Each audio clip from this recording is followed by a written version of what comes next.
and active reservists. It's a great honour and a pleasure to be speaking to the Armed Forces Bill today, as I know it is for all of us. We should be reminded, without the Armed Forces Bill, the current Armed Forces Act 2006, the legislation that provides a system of command, discipline and justice for His Majesty's Armed Forces, could not continue in force beyond the end of this year. Since 1688 and the Bill of Rights, it is a constitutional requirement that Parliament has had the authority to exert control over our armed forces rather than the King or the Executive. And it is Parliament, through our common consent and the active renewal, which ensures that there remains a legal basis for the continued existence of His Majesty's Armed Forces. As such, this bill is for the armed forces, though it goes beyond simply providing the legal framework for them to continue to exist as disciplined bodies. It is an opportunity to renew the nation's contract with those who serve. This substantial bill does much for our current and former personnel and the armed forces community as a whole to provide better supports, better housing, better protections for victims of crime, and to provide greater resilience for the nation by increasing the size and availability of the strategic reserves. It does this by delivering meaningful reform across four key pillars. The Armed Forces Covenant, that pledge between the nation and those who have served, will be strengthened by delivering on the manifesto commitment to place it fully into law. Establishing the Defence Housing Service to properly manage, develop and improve the defence housing estate and make it fit for purpose for our armed forces personnel and their families. Providing the service courts and the service police with new powers to provide improved victim support and protections in line with the 10-year strategy to halve violence against women and girls. And reforms to boost the size and availability of the strategic reserve to reinforce the UK's defence forces at a time of increasing global threats and uncertainty. To say a little more about each of these four pillars, the Armed Forces Covenant was introduced 15 years ago and has made a real difference to many in the armed forces community. At its heart is a promise between the nation and those who serve, those who have served, their families and the bereaved, recognising the unique demands and sacrifices of service life. It has already helped to reduce disadvantage for our armed forces community across the three areas of housing, healthcare and education. But we recognise that it must go further. Clause 2, therefore, delivers on the Government's manifesto commitment to place the Armed Forces Covenant fully into law. It does this by broadening the Covenant legal duty to 12 policy areas, and for the first time, the devolved governments of Scotland, Wales, Northern Ireland and UK government departments will be subject to the duty. This means that in addition to housing, healthcare and education, the Covenant will also apply to areas including social care, childcare, employment, taxation, social security, criminal justice, immigration and citizenship, pensions, transport and armed forces compensation. On defence housing, the Government has a moral duty to provide safe and decent homes to service personnel and their families. They have been previously let down with homes that are not fit for purpose, and we are determined to change that. The underinvestment in defence housing over decades led to record lows in satisfaction with defence homes, and the 1996 sale of tens of thousands of defence homes to Annington led to taxpayers picking up the bill for maintenance and rent to the tune of £600,000 a day.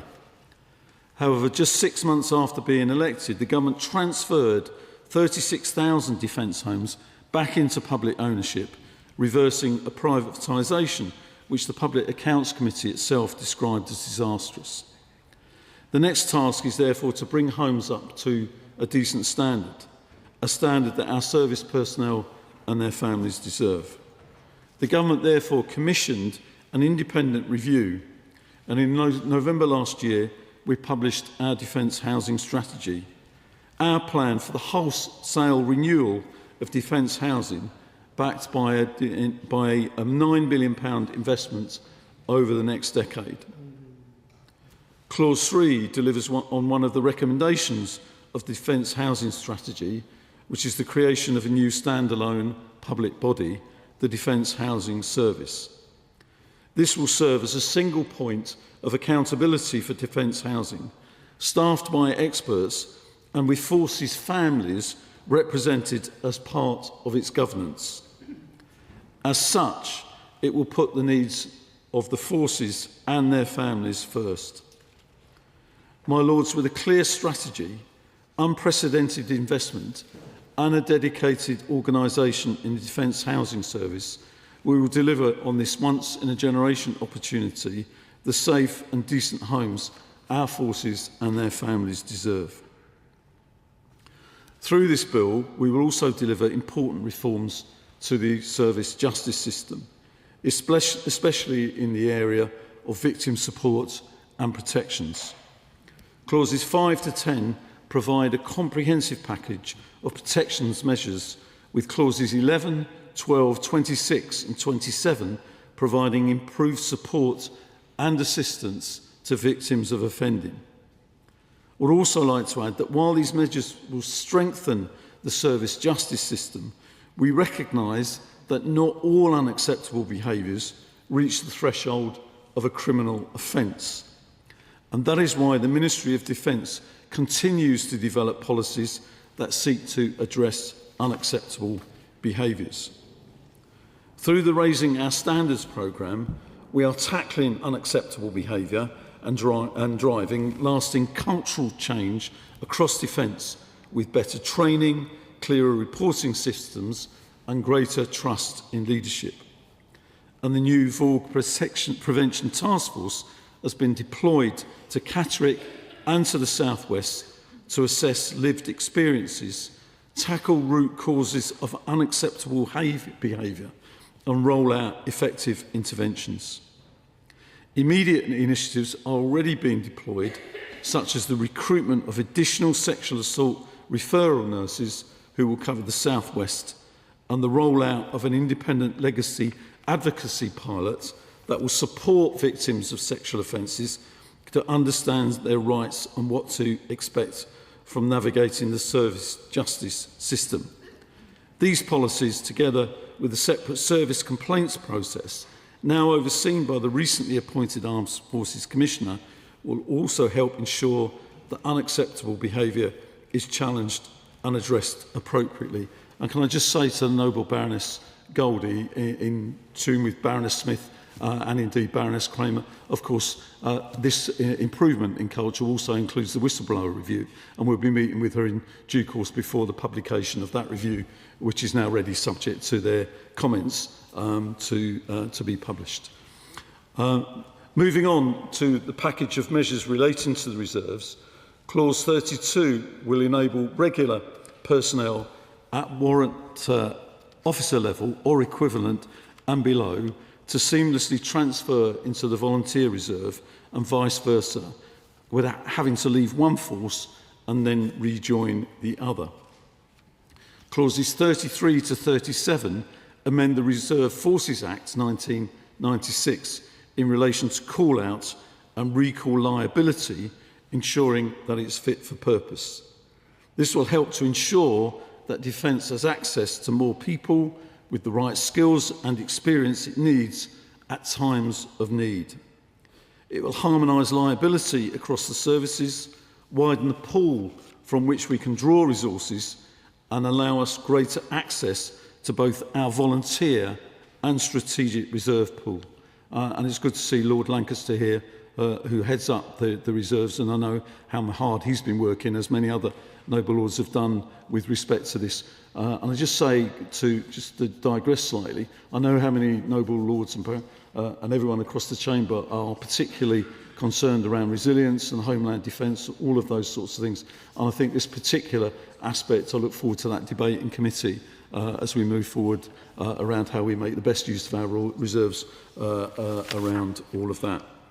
Further, clauses 33 to 37 of the bill will make it easier to mobilise personnel earlier ahead of the outbreak of any war, and increase the maximum age at which reserves can be recalled from 55 to 65. And can I just say I welcome that increase because if one considers that, there are many people who would be eligible for this, who are 64, who would be brilliant doctors, brilliant accountants, brilliant cyber analysts, brilliant in many ways which would be of interest. And I know some of the reporting that was initially when that announcement was made, but I think if you look at it in that light, you can see the significance of the contribution that many older reservists could make to the defence and security of our country. And I think looked at it in that perspective, one understands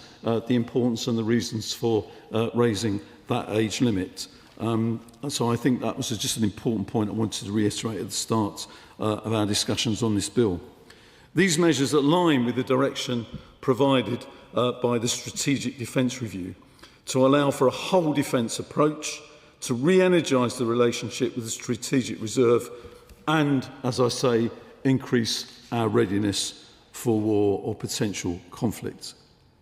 My Lords, beyond these four main pillars, the bill also contains other important measures that cover such areas as protecting the defence estate from drone activities. I know, again, something that has been particularly of concern to many noble lords, to provide increased protections for military shipwrecks, to extending cross-border powers for the Ministry of Defence Police.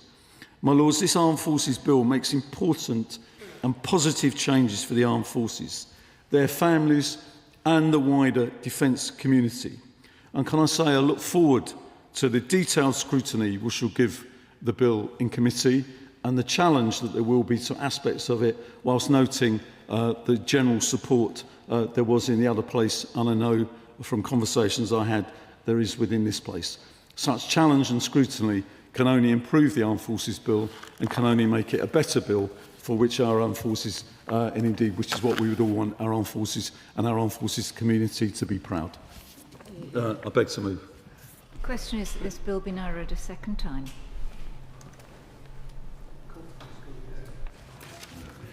My Lords, I thank the noble Lord the Minister for his engagement with myself and my Labour friend Baroness Goldie on the measures of the bill, and I would also like to extend my thanks to the officials for their professional and insightful briefing on the bill. May I reiterate at the outset that His Majesty's most loyal opposition fully supports this bill. We recognise the legal requirement for the renewal of the Armed Forces Act 2006 for the continuation of our armed forces, and so I share with the noble Lord the Minister the desire to see this bill reach a statute book promptly. My Lords, before I turn to the substance of the bill, I want to put on record our deep admiration for the men and women of our armed forces. Whether deployed on operations overseas, protecting NATO's eastern flank, or supporting the civil authorities at home, they continue to do an exemplary job. And they do so at a time when resources, manpower, and equipment are all being stretched to the very limit. Recruitment and retention remain a challenge, but time and again, our gallant service personnel rise to meet the task they face. Whatever disagreements I may have with the government about resource, I hope the Minister will accept that they take nothing away from our sincere respect for all of those who serve. However, my Lords, I cannot ignore the elephant in the room: this government's continuing unwillingness to properly fund our armed forces. The government has spoken of making tough choices, but they have not, or at least not yet. Perhaps our NATO allies in Ankara will change minds. The Defence Investment Plan is effectively unfunded. A third of the extra money is to be allocated in the autumn budget, meaning it is not available now, and the rest of it is to be financed by as yet unknown efficiency savings. I concur that I'm one that's on the record as saying that the Defence Investment Plan needs the money. We need to get to that 3% as quickly as possible. But doesn't he also agree that when the Conservative coalition government was in, between 2010 and 17, they actually cut the defence budget by 22%, made people compulsory redundant? At least this actually does increase the defence budget over the next 7 years by 27%. My Lords, we're dealing with a very different situation globally than we were then. There's not a country in the Western world that wasn't making savings on defence at that time. Well, yes.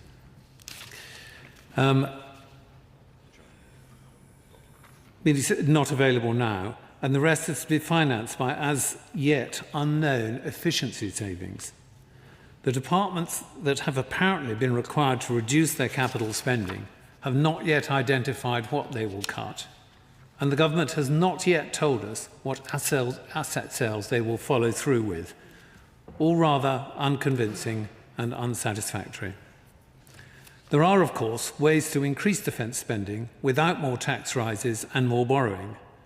The required funds could be found by a sensible and sustainable reduction in the welfare budget, scrapping the now discredited Chagos deal, appropriately reducing the size of the civil service, or reprioritising some of the more extreme and costly net zero projects. The depressing reality appears to be that this government has not been willing to grasp the nettle and take the genuine hard choices to give our armed forces the funding they so desperately need and are pleading for to keep us safe. My Lords, I now turn to the bill. This side of the House welcomes the further incorporation of the Armed Forces Covenant into law. It was a Conservative government through the Armed Forces Act 2021, which my noble friend Baroness Goldie took through your Lordship's House, who first placed the Covenant on a statutory footing, requiring specified bodies to have due regard to its principles in the fields of housing, education and healthcare. That was a significant and hard-won step, and I am glad the government are building on it. But support in principle does not exempt the government from scrutiny in practice. And I must ask the noble Lord the Minister a straightforward question. What assessment has been made of the impact on those bodies newly brought into scope, and what extra costs will this impose on national authorities, local authorities, education bodies and health bodies up and down the country? I have been assured that the cost implications of extending this legal duty are expected to be minimal. While I am grateful for this reassurance, the House will forgive me for wanting it tested more rigorously as the bill proceeds through committee, particularly given the number of new bodies being brought within the statutory duty and the breadth of new subject matter involved. What financial consequences, if any, does the Ministry anticipate falling on the Ministry of Defence itself as a result of this expansion, and has the Treasury sign-off been secured for any downstream costs that may arise? My Lords, I think, in fact I know, that we are united across this House in our belief that those who serve our country should never have to live in substandard accommodation, regardless of their familial status. I think we can also all agree that the current state of much service housing ranges from below standard to abysmal and exposes the immediate need for significant structural expenditure and reforms to bring all forces housing up to the expected standard for the 2020s. It was my honourable friend, the Shadow Secretary of State for Defence, James Cartledge, who initiated the buyback of the housing estate from Annington Homes, as the noble Lord has referred to. It's welcome that this government has now completed that purchase, but I do believe there must be an acknowledgement of who actually started it. My Lords, Clause 3 and Schedule 1 give legislative effect to the second pillar of the government's defence housing strategy, published last November, by establishing a new body corporate, the Defence Housing Service. I understand why the government wished to create a dedicated body with the supply, availability and quality of defence housing at its heart, and a forces-first approach to its work is one these benches can readily and fully endorse. But the creation of a new statutory body inevitably raises questions about what happens to the old arrangements. What precisely is happening to the Defence Infrastructure Organisation? What functions will be transferred to the new Defence Housing Service? And will there be an overlap in responsibilities during a transition period? If so, for how long and at what cost to the taxpayer?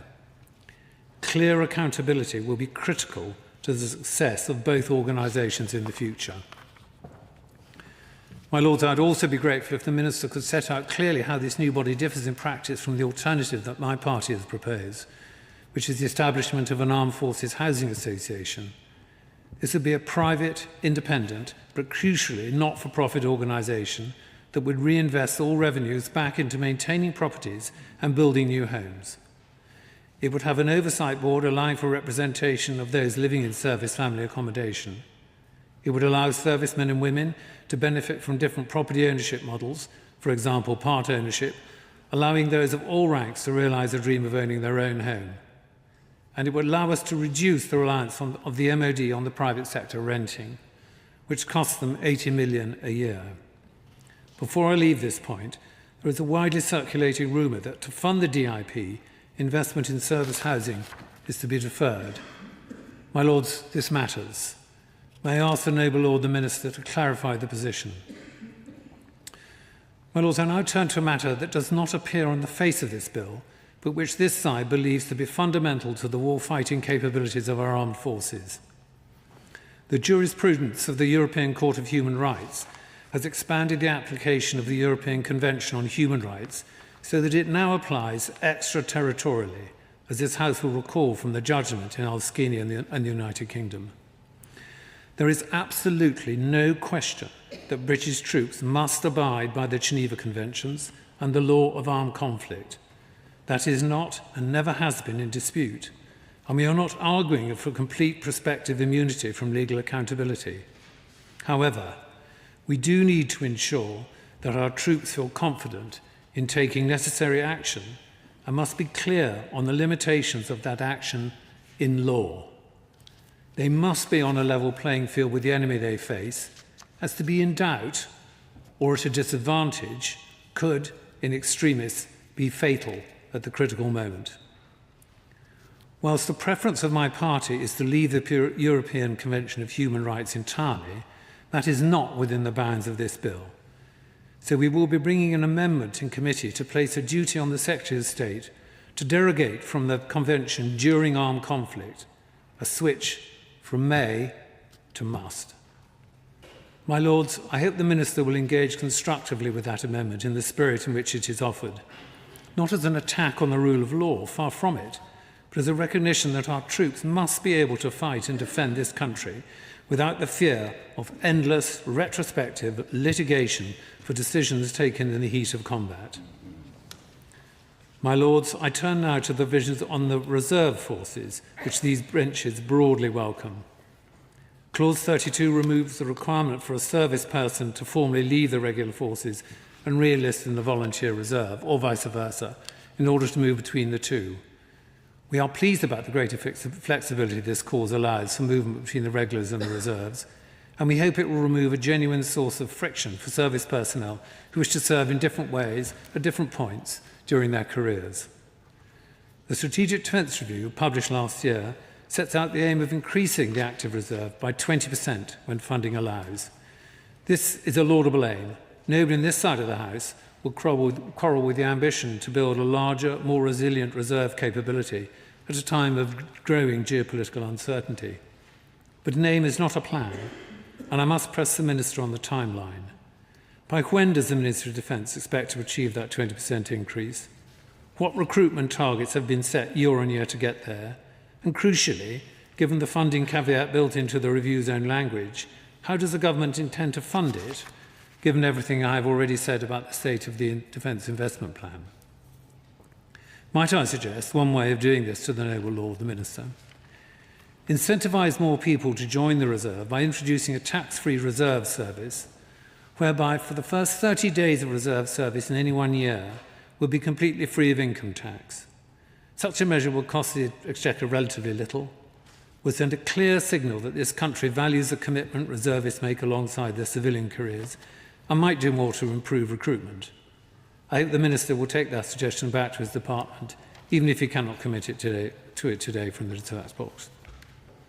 My Lords, I've covered a good deal of ground this afternoon, and there is more in this bill that we will wish to probe in committee, not least the reforms to the service justice system.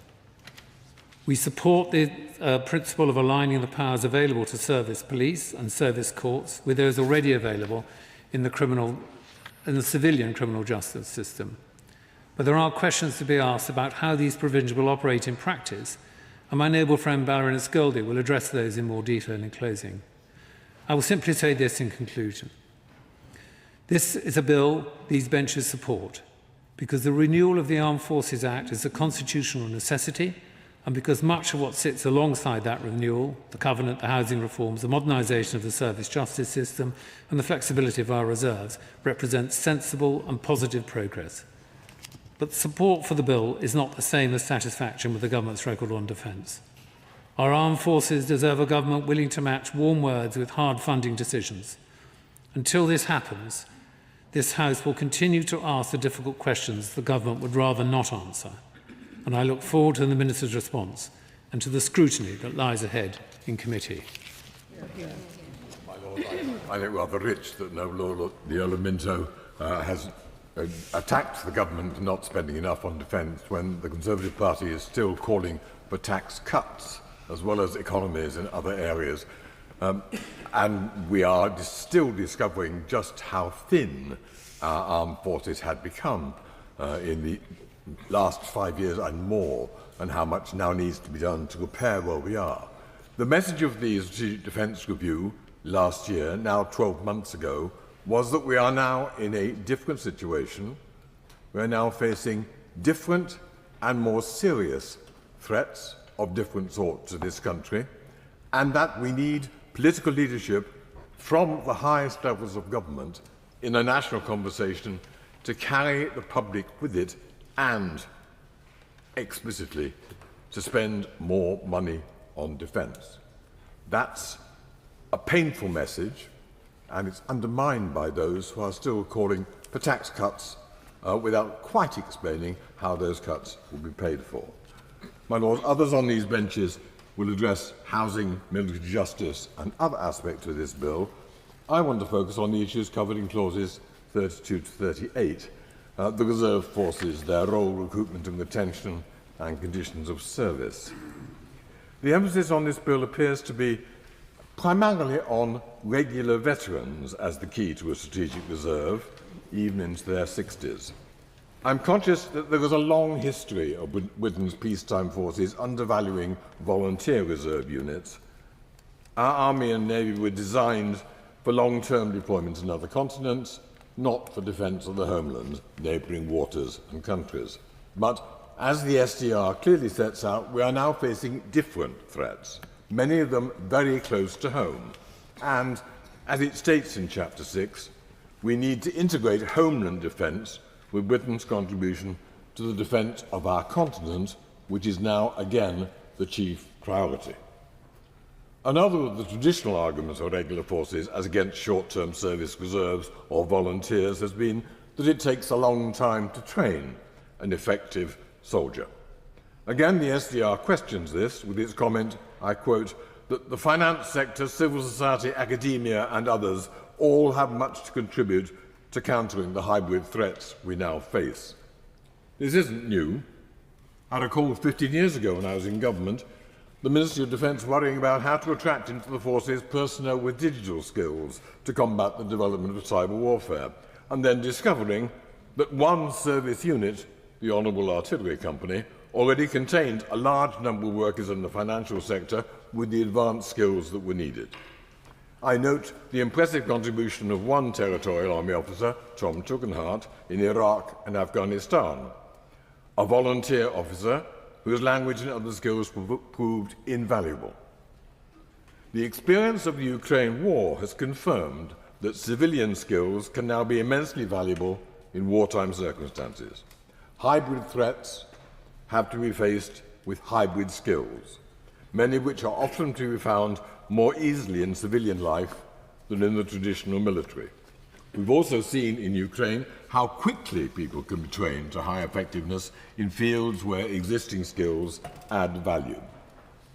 The Armed Forces Bill in this respect falls far short of the vision set out in the SDR. It prioritises extending obligations for existing reserves up to the age of 65, rather than expanding and transforming the reserves both for the defence of our homeland and UK waters, and transforming the relationship between reserves and our broader national society. The cautious phrase that the reserves might usefully be expanded, I quote, by at least 20% when funding allows, most likely in the 2030s, declares how limited a role is still foreseen. I've gathered some impression about current dependence on reserve personnel from association with the London Scottish, a territorial unit to which my father served a very long time ago, which has now been transformed into the Reserve Company of the Scots Guards. I was struck when invited some years ago to a unit dinner by its Honorary Colonel, Lord Robertson of Port Ellen, by how many of its members had been mobilised individually for short periods to fill the ranks in Iraq and Afghanistan. It's a sign of the current shortage of regular soldiers that individual reservists are also mobilised to make up the numbers for ceremonial events, including Trooping the Colour. One of our doorkeepers was marching round Horse Guards Parade 10 days ago. I understood Chapter 4 of the SDR to be saying that the authors would have loved to recommend expansion and greater integration between regulars and reserves, but hesitated to push that very far, given more urgent priorities for limited funding. They praised the Australian military's gap year model for short regular service with continuing reserve commitment. They note the positive relationship between skills training for military service and for civilian tasks, and suggest that military partnerships with further education colleges could provide a way forward in civil and military apprenticeships. That should become a major part of the government's reskilling agenda through cross-departmental cooperation. I would welcome the Noble Lord Coker saying more about how that is to be implemented. Chapter 7, I note, recommends that, I quote, "The Royal Navy should adjust its personnel balance to include greater numbers of reservists to generate efficiencies and release regulars for frontline and operational roles." That seems a highly practical way of reinforcing defence of our maritime waters. So far as I'm aware, little follow-up has been taken on any of this in the 12 months since the SDR was published. There's been nothing on the whole society approach to defence that should more closely associate civilian skills and responsibilities with military. The authors recommended the national conversation to alert the public to new threats and how they might share in responding. The Noble Lord Coker told us recently that he has been designated the responsible minister for the national conversation. No offence to him, but it should be the Prime Minister who leads this, and perhaps the new Prime Minister will realise that he must. The ISS, for example, has just published a report detailing Russian use of drones to overfly British military installations at airports. But it should have been ministers who told us that, to alert the public that we are facing real new threats and that we do need to respond. When I asked which government department would be responsible for the proposed Homeland Defence Force, a new iteration of what the Territorial Army was originally organised for, I had the impression that ministers did not know before they told me that it was most probably the Cabinet Office rather than the MOD, which I suspect is a mistake. I hope that the Noble Lord Lancaster in his speech will be able to cheer me up by telling me that I am underplaying what has so far been done, and that cadet forces and others are already helping to build a new relationship. I was rather struck the other week when talking to one of Britain's major public schools about how political education will be adjusted when votes at 16 come in, to be told that they had abolished their cadet force some years ago because of the costs and the feeling that it was not a vital part of their educational process. On my reading, this bill confirms that the government have not reflected on the changing value of reserve and volunteer forces and have not followed the recommendations of the SDR. They have not learned the lessons of the Ukraine conflict or of the changing nature of hybrid threats. Veterans in their early 60s will do their best to fill the ranks when called on. But there's so much more that should be done to recruit and mobilise reserves to contribute to national resilience and security, and to link our armed forces more closely to our civilian national community. My Lord, it's a pleasure to follow the Noble Lord Wallace of Saltaire. We share the honour of fitting a military cabinet report into the Armed Forces Act 2006 and 200 in 2011. My Lords, this bill does deserve credit for finally setting out a more adequate statutory treatment of the military cabinet. But it has been a long, slow process. Nearly 20 years ago, in 2008, a command paper first introduced an undertaking to treat the military covenant in statute. 3 years later, as I mentioned, the 2011 Armed Forces Bill was the start. It introduced a single minimalist clause entitled Military Covenant Report. While welcoming this inclusion, I objected to it being inserted towards the tail end of the miscellaneous sections of the 2006 Act, as lacking appropriate prominence. I also said that for it to be inserted as Section 359A in the Act, immediately following Section 359, implying a contents list that the two sections were related, would be an unfortunate juxtaposition. Why, my Lords? Because Section 359 granted pardons to veterans executed in World War I for desertion and other disciplinary offences. My Lords, the government accepted these criticisms, and after further discussion, a whole new part, Part 16A for the Covenant Report, was proposed by the government. The Minister, the Noble Lord Astor of Hever, kindly invited me to put my name to their formal government amendment, and indeed to be the first speaker to introduce it. Only in later bills was the concept of due regard by some local authorities introduced, and initially in a much restricted way. Attempts by myself and others in 2021 to require due regard by national authorities were resisted, but an agreement to consider this further was given by ministers in order to get the bill passed in time. And this, my Lords, brings us to the present bill, which does now require due regard by national authorities when appropriate. In other words, the covenant is finally brought fully into national as well as local level law. I'm also pleased to note in clause 2, brackets 2, little c, a significant consideration is now present, namely that special provision for service people may be justified by the effects on such people of being a member or former member of the armed forces. So far, my Lords, good news. But there are a number of issues and queries by the Royal British Legion and other charities about yet to be resolved details, for example, about care home responsibility for due regard. I sense too that there will be inevitable disagreements between local and national authorities about which should be responsible for taking action, and a temptation to play ping-pong over it.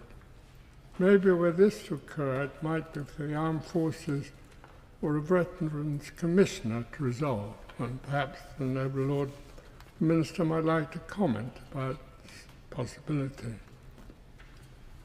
One particular issue about removing immigration fees for close dependents of non-UK personnel granted leave to remain because of their former service in the armed forces will be an amendment to return to in committee.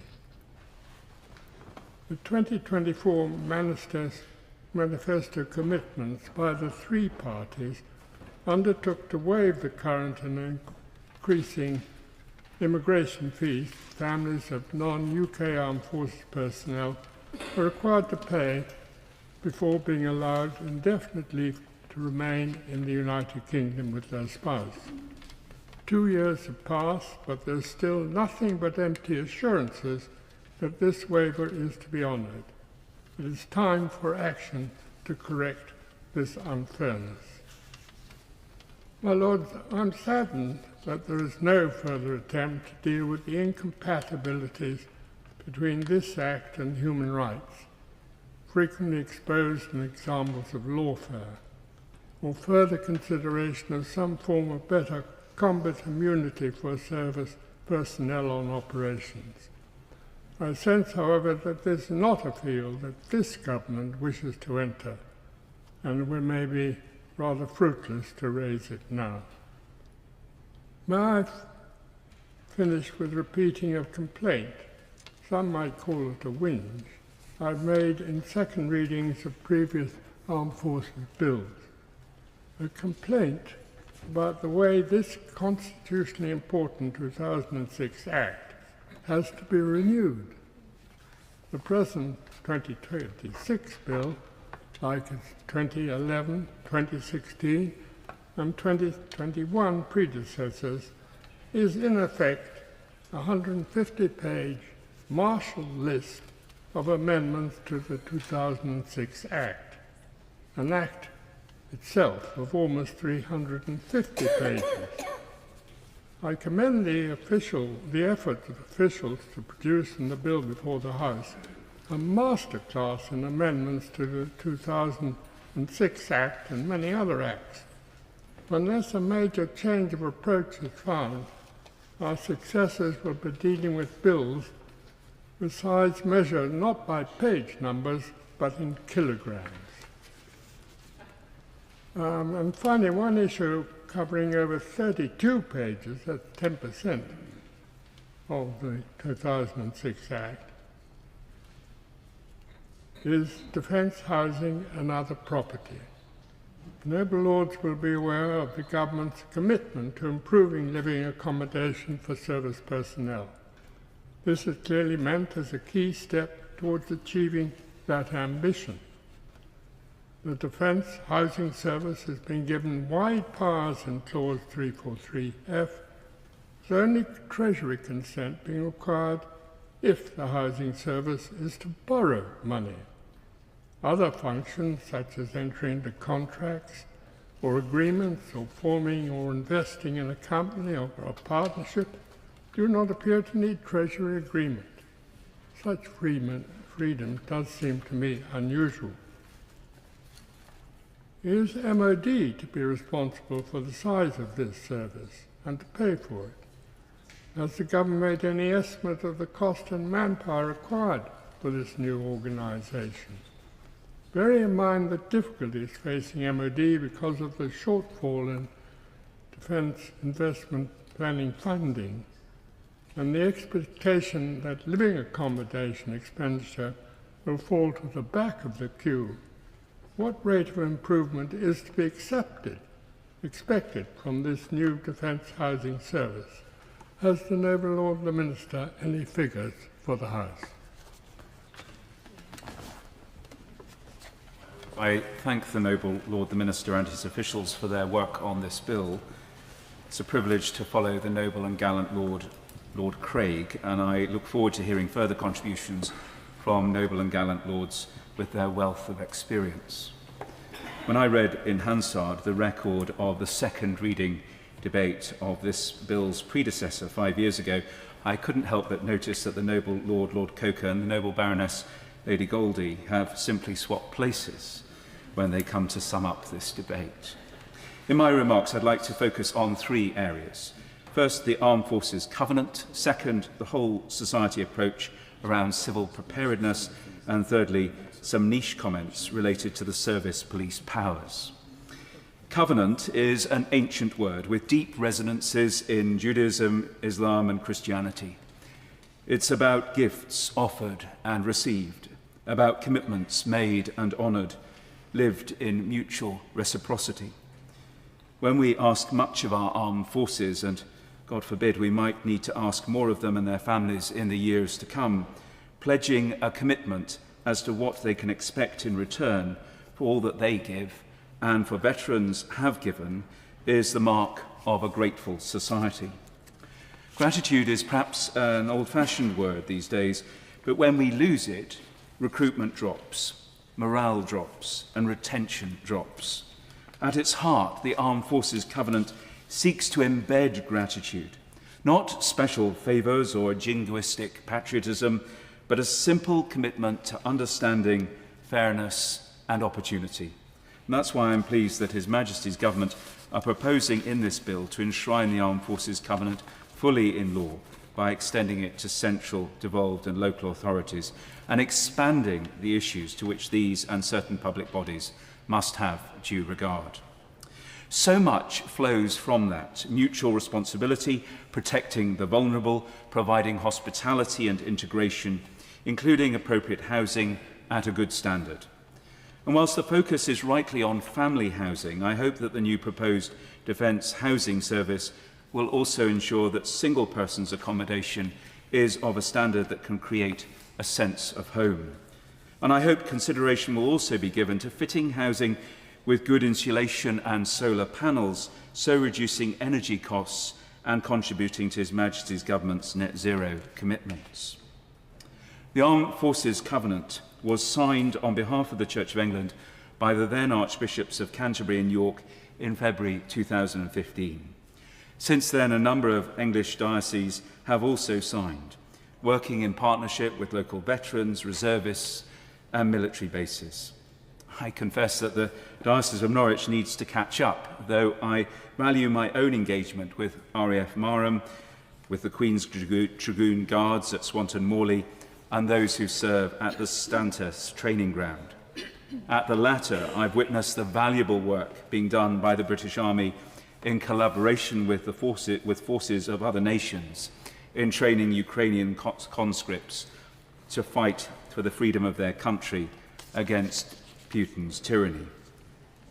I believe that churches and church schools have a particular role to play in supporting the 124,000 children of military families who are likely to have to move school more often than others and to have parents away on deployment, sometimes for long periods, with limited contact. It strikes me that the conversations around signing the covenant, the engagement that involves with His Majesty's forces, and the prompt that this gives to think more through the eyes of service personnel and veterans is as of much importance as the ceremony of signing. Through good conversations, understanding is fostered and the gift of concern and care can be extended. I imagine that I'm not the only father of a soldier who stood at the central memorial at the National Memorial Arboretum in Staffordshire and run his hand over those panels of carved names on Portland stone, only to reach our contemporary era from where the stone becomes smooth. Smooth stone, awaiting chiselling. The names of those who will be prepared to pay the ultimate sacrifice in defense of our nation in whatever will unfold in the years to come. And there are other people, each also treasured by God, who carry or will carry the scars of conflict and war in body, mind and soul, long, long into the future, and often impacting those around them. Amongst those who support and care for them are our armed forces chaplains, men and women, both regulars and reservists, whose calling is to serve alongside, being with and being there at both joyous and tragic moments, offering hope, peace and prayerful presence, being the bearers of spiritual, moral and pastoral support. And the Armed Forces Covenant is, in a sense, a continuation of that pastoral care shared by us all in wider society. My second point is about whole society preparedness. The recently published 2026 Global Peace Index has found, and I quote, that the world has continued its long-standing trajectory of deteriorating peacefulness, stating that there are now more active state-based conflicts than at any point since the end of the Second World War, while the number of countries involved in external conflict has nearly doubled since 2008. Given the troubling and dangerous times we live in, the Church of England's General Synod has been considering how we might be called to be the Church in a time of war. Last July, we heard from the Lutheran Archbishop of Tallinn, Urmas Vilma, about how their preparedness is significantly advanced. Now, this does not sit easily with the Jesus proclaiming peacemaking that I encounter in the Gospels, and that most difficult of commands about love of neighbour and love of enemy. But I note that Bishop George Bell in November 1939, when faced with a terrible impending European war, said, "It is the function of the Church at all costs to remain the Church." The Church's task is therefore to work and pray for peace, but also to shape and form peacemakers, peace builders and peacekeepers. And I would argue, whilst not scaremongering, we need also to prepare for the threats we face too. The Church and other faith groups would play a key role in supporting communities in the event of a major conflict. Resilience, community solidarity, and hope are all key Christian virtues that people have valued in previous wars and which would be much needed in any future conflict. As St. Paul's letter to the infant church in Rome puts it, "Hate what is evil, hold fast to what is good." Would the noble Lord the Minister outline then what preparations are in place and what resources are being made available to meet the Strategic Defence Review's goal of a whole society approach to the review's implementation, including wider participation in achieving national resilience? My final point, and I declare a familial connection with the Royal Military Police, is a concern that within the Armed Forces Bill, service police will not be able to authorise pre-charge custody for Schedule 1 offences, i.e. battery, even when there is a domestic context.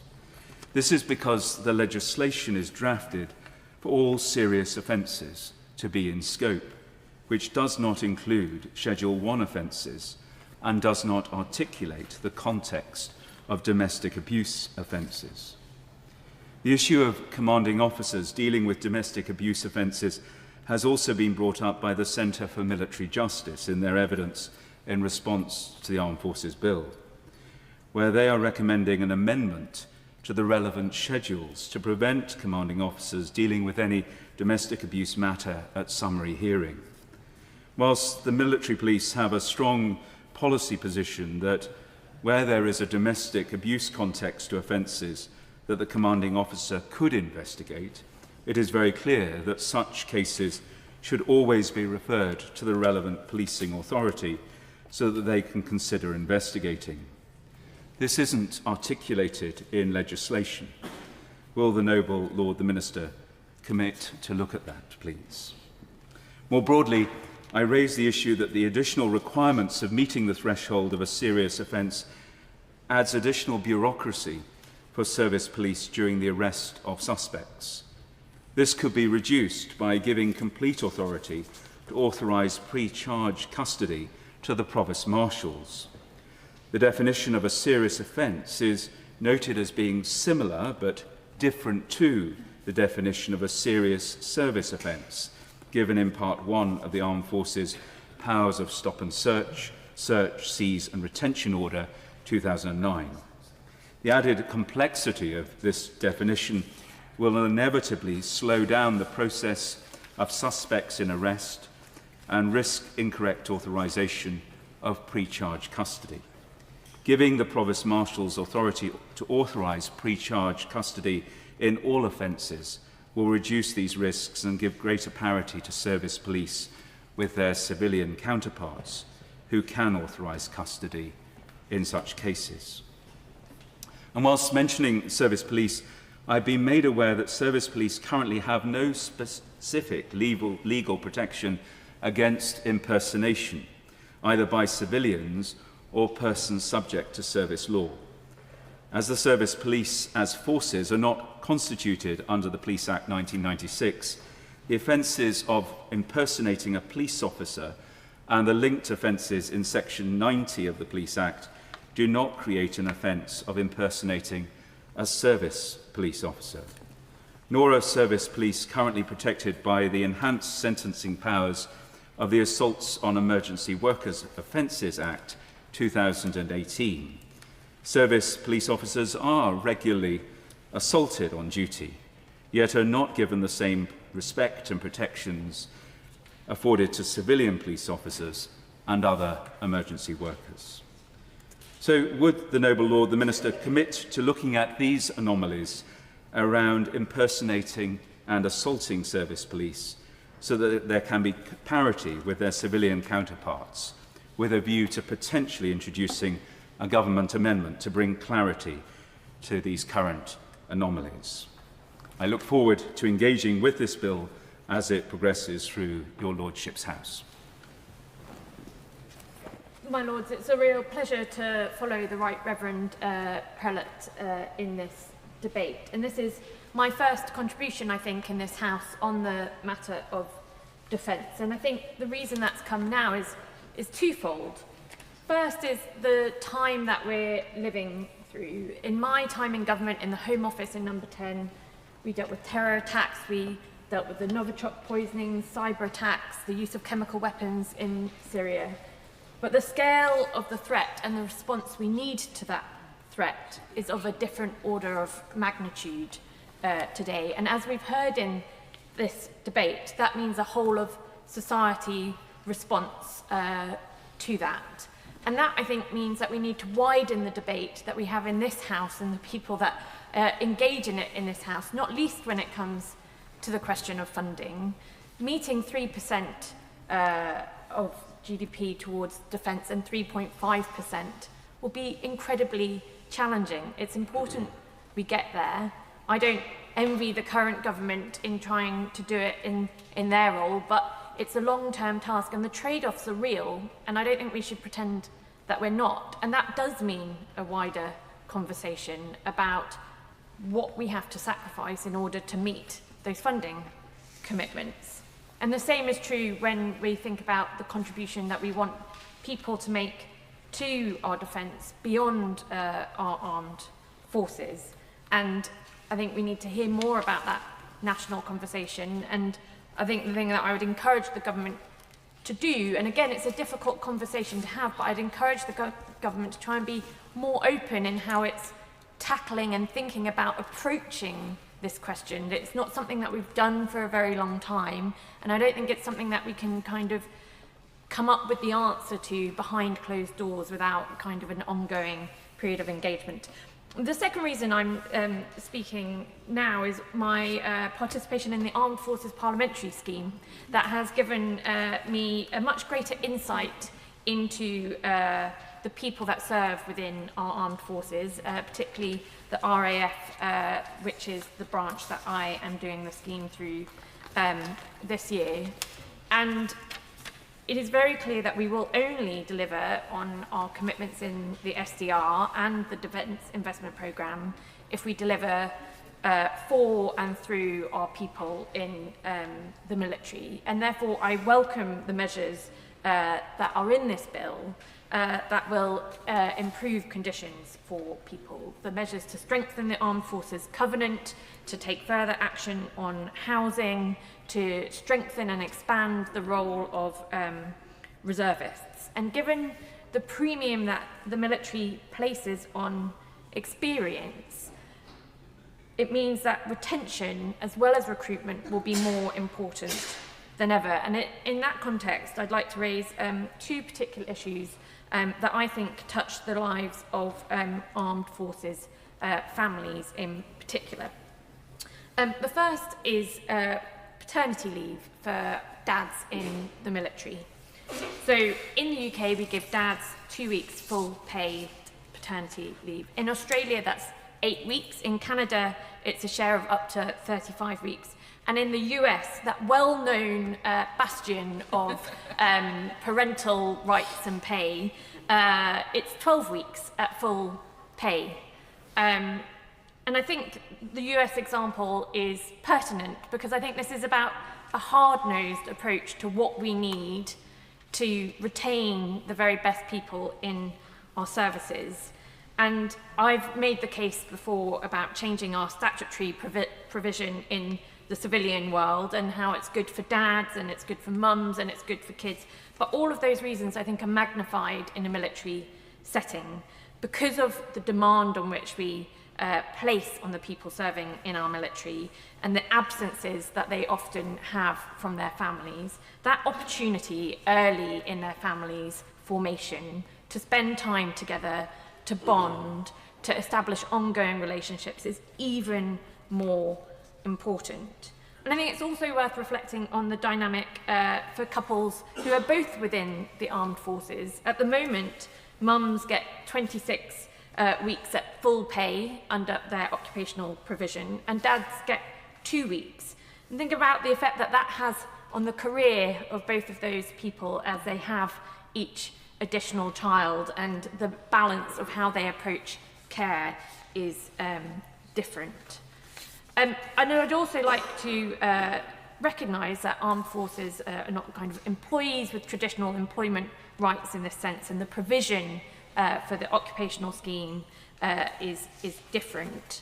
And that leave needs to be subject to and is subject to operational demands, and nothing that I would propose in changing it would change that fact, but I think we can and should go further. I'd also like to raise a specific case with the Noble Lord the Minister of an Army Reserve sergeant denied statutory paternity pay after his mobilisation to support Ukraine was treated as a work break from his civilian job. Now, my understanding is that this is not how the current system is meant to work, but that this particular member of the reserves issue has not been resolved, and we don't know whether others are being also affected by perhaps a misunderstanding of the rules. So I hope the Noble Lord the Minister could commit to looking further into this and getting it resolved. If we're going to expand the role of reserves in our country, we need to make sure that the move between mobilisation and deployment and civilian life is smooth and works for them. The second area I'd like to raise is the same as the noble and gallant Lord Craig of Radley, and that's the fees for indefinite leave to remain for family members of service personnel with service of 4 years or more.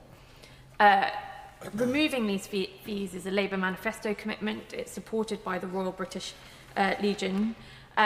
In the other place, it had a very vocal supporter in my colleague Ben Obese-Jekti in the Commons, who tabled an amendment to this bill to introduce those changes that are a government manifesto commitment.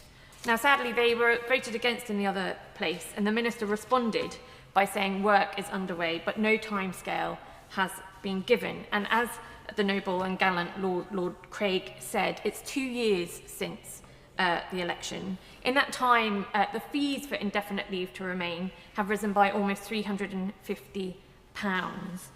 For a family of 4 to get indefinite leave to remain for all 4 will cost well over £10,000, and the increase is for that family will be over £1,000 since 2024. Now, I recognise that this requires work with the Home Office. Both the Noble Lord, the Minister, and I have worked in the Home Office, and we know that it can maybe be hard to get things done on occasion in that very great department. But 2 years is long enough. And we change our immigration rules twice a year. The next changes are due in October, and it would be fantastic to hear from the Noble Lord the Minister that the fulfilment of Labour's manifesto commitment in this area will be contained within those changes. My Lords, there's the old saying that you recruit a soldier but retain a family, and I hope that alongside the measures in this bill, the Noble Lord the Minister can signal some progress on both the issues that I have raised today. Happy to follow Baroness Penn, because I too have been trying to understand defence both personally and professionally over the last year. I declare 3 interests that have helped me. Like her, I too am taking part in the Armed Forces Parliamentary Scheme, so ably chaired by Lord Stevens, who's in his place, but as part of the Navy. In parallel, I have become the proud sponsor of HMS Achilles, the last of the new Astute-class nuclear submarines currently being built in Barrow. And finally, I'm an advisor to the Lakestar Resilience Fund, which invests in defence and societal resilience technologies. So I'm lucky enough to have spent time on bases and in ships, in classrooms and in boats, and in service accommodation. I feel as though I've met hundreds of different service people, but I've also been thinking about the technologies that sit beside our national resilience. The two experiences are different, but they reinforce the same thought. When we talk about defence, we often talk about platforms, procurement, capability, yet much of our resilience depends on more practical questions. Can we recruit and retain talented people? Can they build a stable family life? Are they learning quickly enough to keep pace with technology? And what happens when they take the uniform off? Until recently, like many people in this country perhaps, my understanding of what our armed forces actually do was embarrassingly shallow. I could not have explained what we ask a submariner to endure on a nuclear deterrent patrol, or what it means for a Royal Marine to operate in the High North, where a minor mistake can become life-threatening. That has changed through my time with the Royal Navy. It has put faces and human cost behind phrases I once skimmed over. And it is with these perspectives that I approach this bill. I'd like to focus on two areas: housing and skills. The contrast in housing between what is often expected at entry and what some individuals still experience is striking. I've seen good accommodation, but I've also seen damp, broken heating, long waits for basic repairs, and heaven forbid there should ever be any Wi-Fi. The creation of the Defence Housing Service is one of the bill's biggest changes. The real test is simple. Will life improve for the families living in these homes? I'd like to understand how Parliament will know 3 or 5 years from now whether these arrangements have worked. What standards will the new service meet? How quickly will repairs be fixed? Will performance be published? And how will service people influence the system if it's not delivering? Poor housing affects morale, retention, and families. If we ask people to serve their country, we must ensure they have a decent place to live.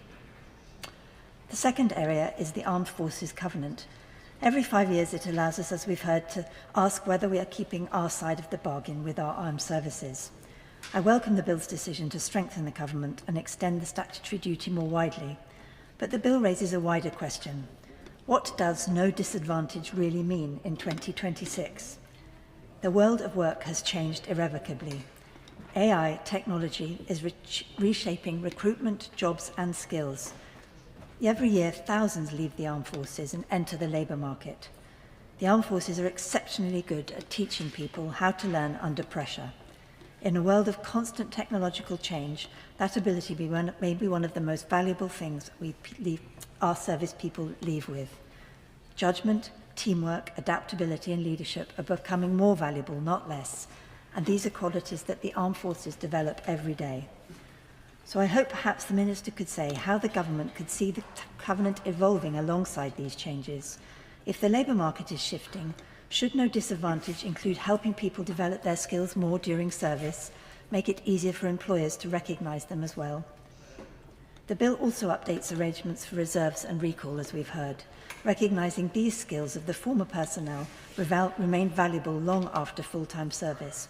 But if we really do value those skills enough to maintain that relationship, are we also doing enough to help people keep them up to date, especially facing the hybrid world that Lord Wallace talked about earlier? To me, that is part of what conditions of service now mean. Of course, they still include pay, housing, family support, but they could also include the chance to keep learning and keep moving confidently into civilian life.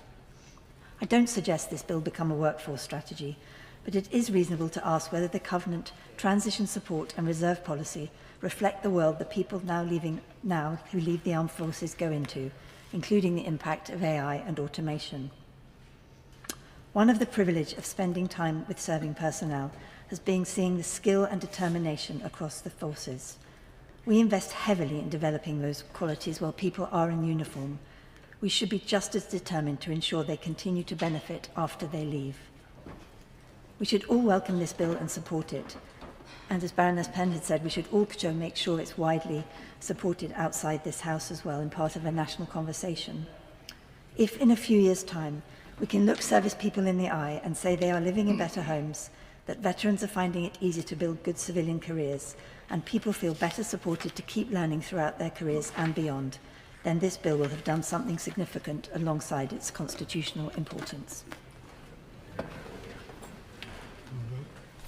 My Lords, Baroness Brinton is taking part remotely, but I'd just like to warn Noble Lords that there has been problems with the connection, and should the line go down, I'll then call Lord Lancaster. And meanwhile, I invite Baroness Brinton to speak. My Lords, it's a pleasure to follow Baroness Lane Fox of Soho as she spoke eloquently about the need for improved housing for servicemen and women and their families. And I'm grateful too to my noble friend Lord Wallace of Saltaire for his introduction to the bill. In my contribution today, I want to focus on the sections on protection from sexual and violent behaviour and domestic abuse, stalking and harassment, that's clauses 5 to 10, support for victims of service offences, clauses 11 and 12, and service courts, clauses 21 to 27, and schedules 2 and 3. All of these clauses and schedules have a direct impact on the victims of offences perpetrated by servicemen and women, and I have some concerns that the proposals as they stand do not give parity with the non-military administrative police and court systems. And I also want to ask some questions about the protocols in relation to visiting forces, clauses 41 and 42, in the light of the recent case in Cambridge. My front bench portfolio of victims and vulnerable people is more usually found in home affairs and justice legislation, and it's good to work with Lady Penn again. It's also good to see that this bill is trying to strengthen the arrangements inside the military criminal justice system to match those elsewhere. And I particularly want to thank both Aurora New Dawn and the Susie Lamplugh Trust for their briefing on this bill, and also for copying their letter that they've sent to the Secretary of State for Defence. Both groups are very concerned that there are some key gaps in the Armed Forces Bill that will mean that victims in the military system will not get the same level of support and protection. And I really hope that the Minister will agree to a meeting with them and those who speak today on these issues, preferably before committee stage. If possible, it might be helpful if Baroness Levitt could be present at the meeting, because as Courts Minister, she has recently been dealing with the equivalent in the non-military world. I know from my own experience 2 decades ago now, as a victim of sustained nearly 3-year stalking campaign, that the effect on victims of an obsessive manipulative stalker are awful. But worse, victims are re-victimised when those in the criminal justice system just don't understand how serious it can be. Since 2012, the laws relating to stalking have slowly changed, but those changes are only partially covered in this bill. I note that the effectiveness of Service Stalking Protection Orders, SSPOs, will depend on the ability of military personnel, not just military police and courts, to recognise stalking, assess risk and respond appropriately. And this is reflected in the report of the Select Committee on the Armed Forces Bill, which included an official recommendation that, quote, the introduction of the restrictive orders under clauses 5 and 6 should be accompanied by extensive training across the system in order for the measures to be properly understood, implemented and enforced, end quote. So one thing is clear, the need for training to identify and respond to stalking will be even greater within the armed forces setting than in the civilian world. And that's because the nature of service life presents unique challenges, including hierarchical structures, close-knit communities, shared accommodation, deployments and overlapping professional and personal relationships, as well as opportunities for community surveillance. We know already from domestic abuse cases in the military world, these factors will increase opportunities for perpetrators to maintain unwanted contact and try to exert control as victims may continue to live, work and serve alongside perpetrators.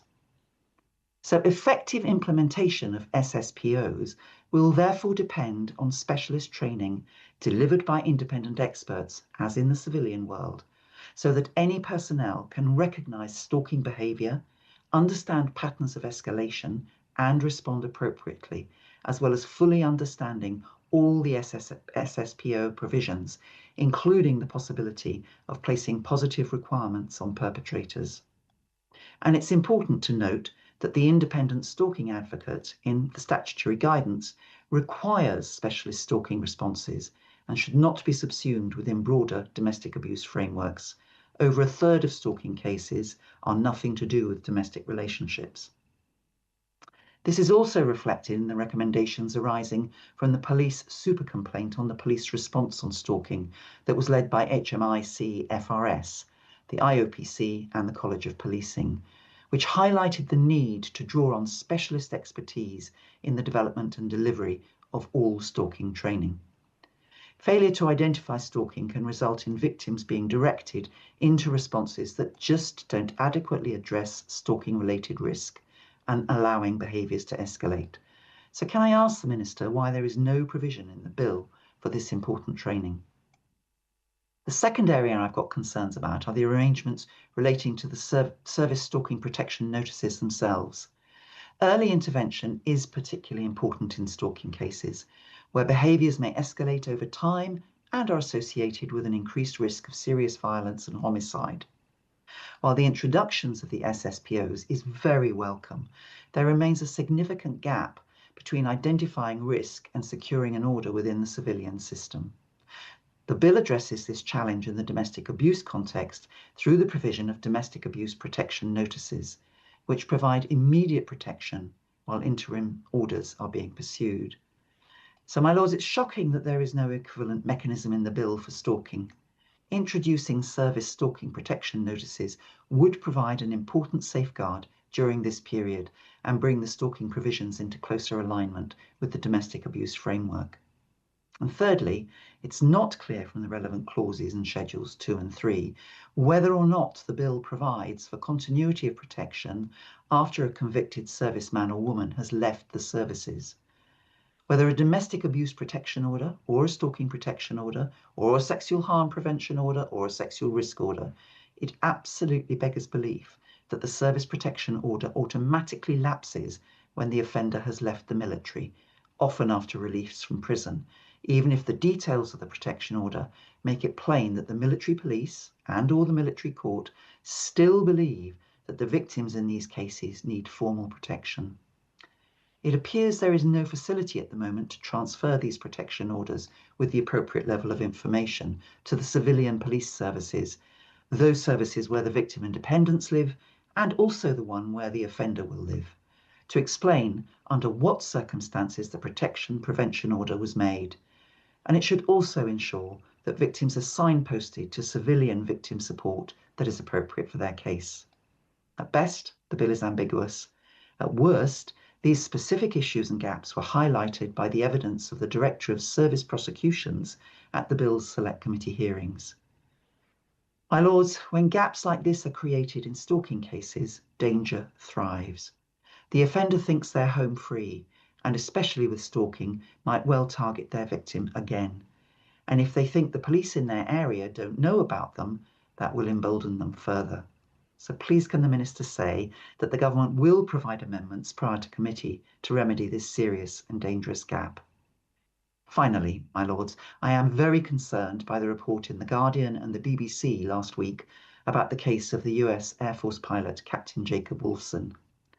My noble friend Lord Thomas of Gresford is much more expert than I on military court system of visiting forces, and I'm looking forward to his contribution.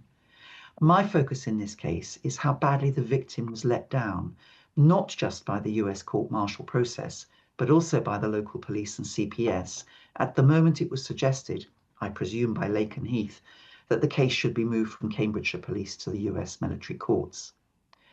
My information comes from the 2 reports of the case, of which the most horrifying is how on earth a rape of a British subject in Cambridge, which is British soil, by an American who chose to live off base in Cambridge could be tried in a US system that derides and diminishes a victim in a way our criminal justice system from police to courts and appeals absolutely cannot. I mention this case as an exemplar. We know there have been many other such cases when the US system has intervened, but without the details becoming public, and I suspect many of those are equally unsatisfactory. For example, I did not know that in the USA, no rape case can be tried without the evidence of the victim, even if there is ample forensic and other witness evidence, and that the victim can be cross-examined and derided by the defence attorney in a manner absolutely forbidden in our courts, but that the prosecutor doesn't have to have specialised training in rape and other sexual offences to balance the defence attorney's contribution. Or that the 8 jurors in this particular case, all service personnel from Lakenheath, who under US law can also judge the case, can include someone with a spent conviction for sexual assault, as happened in this case. Unbelievable. The victim has been brave beyond measure, but she does not have, as we have here, the chance of submitting a request to the Attorney General for a review of an unduly lenient sentence. And because she is an alien, i.e. not an American citizen, she is not entitled to any support from the American victim system that helps guide their citizens through. That's shameful.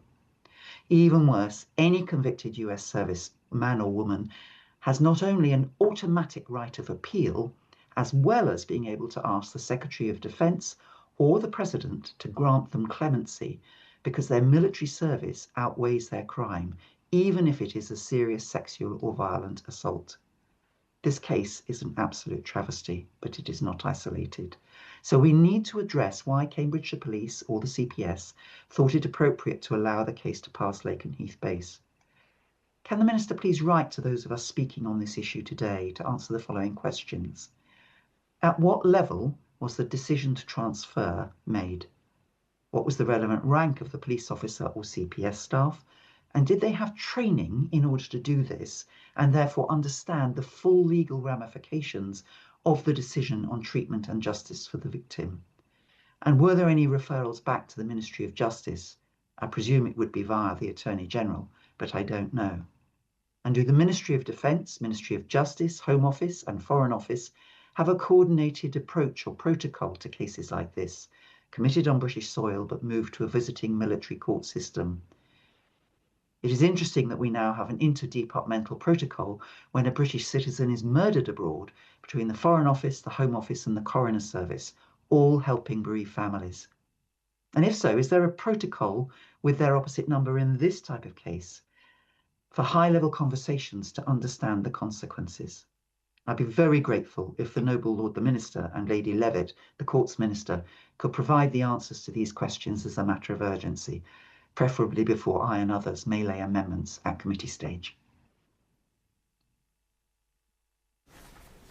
My Lords, it's a pleasure to be able to follow the Noble Baroness Brinton, and I start by declaring my interest that as of the 15th of June, I was appointed the Assistant Chief of Defence Staff with responsibility for reserves and cadets, the de facto senior reservist in defence.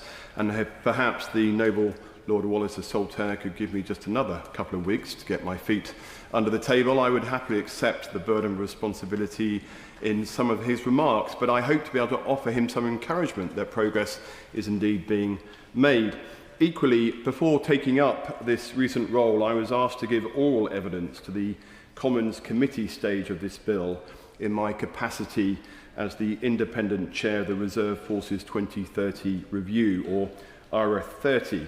And after consultation with the Minister and with your Lordship's House permission, it is in this capacity that I speak today as an extension of that earlier evidence.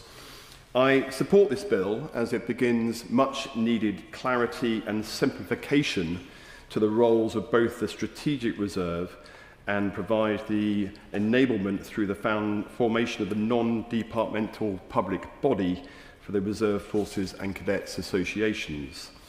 The reserve landscape is complex. RF30 sought to simplify this landscape by broadly dividing the reserve between the active reserve, part-time, predominantly but not exclusively, paid volunteers like myself, and the strategic reserve, former regular servicemen and women who retain a liability to be called back into service. In recent years, the Strategic Reserve has been pretty much ignored.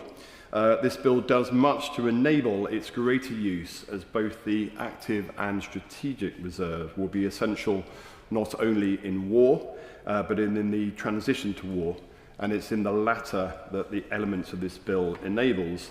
I would at this point say to the noble Lord Wallace of Saltaire that actually considerable work has been done in this area in recent months. Tens of thousands of records of former service personnel have been checked and reloaded onto defence databases. And I was surprised to discover, although perhaps I shouldn't be, given that the average age of the service leaver is 31, that the vast majority of these members of what will be the Strategic Reserve are actually under the age of 45. So even though that this increases the age of liability to 65, the vast majority of the Strategic Reserve are relatively young, just like us. I would, however, say a few words on the active reserve, the part-time volunteers. And equally, I hope, to cheer up the Lord Wallace of Saltaire, I want to dispel a myth that somehow these reservists only train at weekends and drill nights and are a contingent capability. Today's active reserve is a very different beast. A large percentage of reservists in all three services and Cyber and Specialist Operations Command contribute on a daily basis to delivering defence capabilities on operations in the UK and around the world. For example, recent reserve-led UN missions in Cyprus, or specialists bringing their skills to defence, such as cyber experts, or working shifts as logistical experts at RAF bases. They are fully integrated with our regular force and must be valued as such. I want to try to tie together the measures in this bill with the aspiration, the ends and ways of the Strategic Defence Review published last year, with the Defence Investment Plan, the means, published last week. The SDR, published in June 2025, calls this the most serious and least predictable security environment since the Cold War. The ongoing war in Ukraine and recent events in the Middle East underline this assertion. At its heart, the SDR highlighted three shifts: a move to warfighting readiness, an integrated force model, and crucially, a whole-of-society approach to national defence, a theme that's already been explored by the Right Reverend Prelate and indeed my noble friend Baroness Penn. The SDR proposed a major boost to the reserves, specifically a new UK strategic reserve by 2030 and a commitment that the Army should be able to rapidly expand and mobilise reserve forces. The strategic reserve measures in this bill are sensible in that they provide both simplification and harmonisation between the three single services with liability to 65 and form the basis of that rapidly expandable force. The key, though, will be the data that we hold on individuals and its digital management. We need to move away from a traditional paper-based system to a digital solution, interrogating the data we hold and contacting them digitally, perhaps via mobile phone apps, so we can best mobilise and employ reservists based on their current skills as well as their historical skills and at pace. Defence should invest in this technology as a priority, or whatever legislation we do pass in this bill will struggle to convert it into genuine defence capability. And I was pleased to see the DIP specifically highlighting the need to, and I quote, invest in new methods and technology for engagement with the strategic reserve.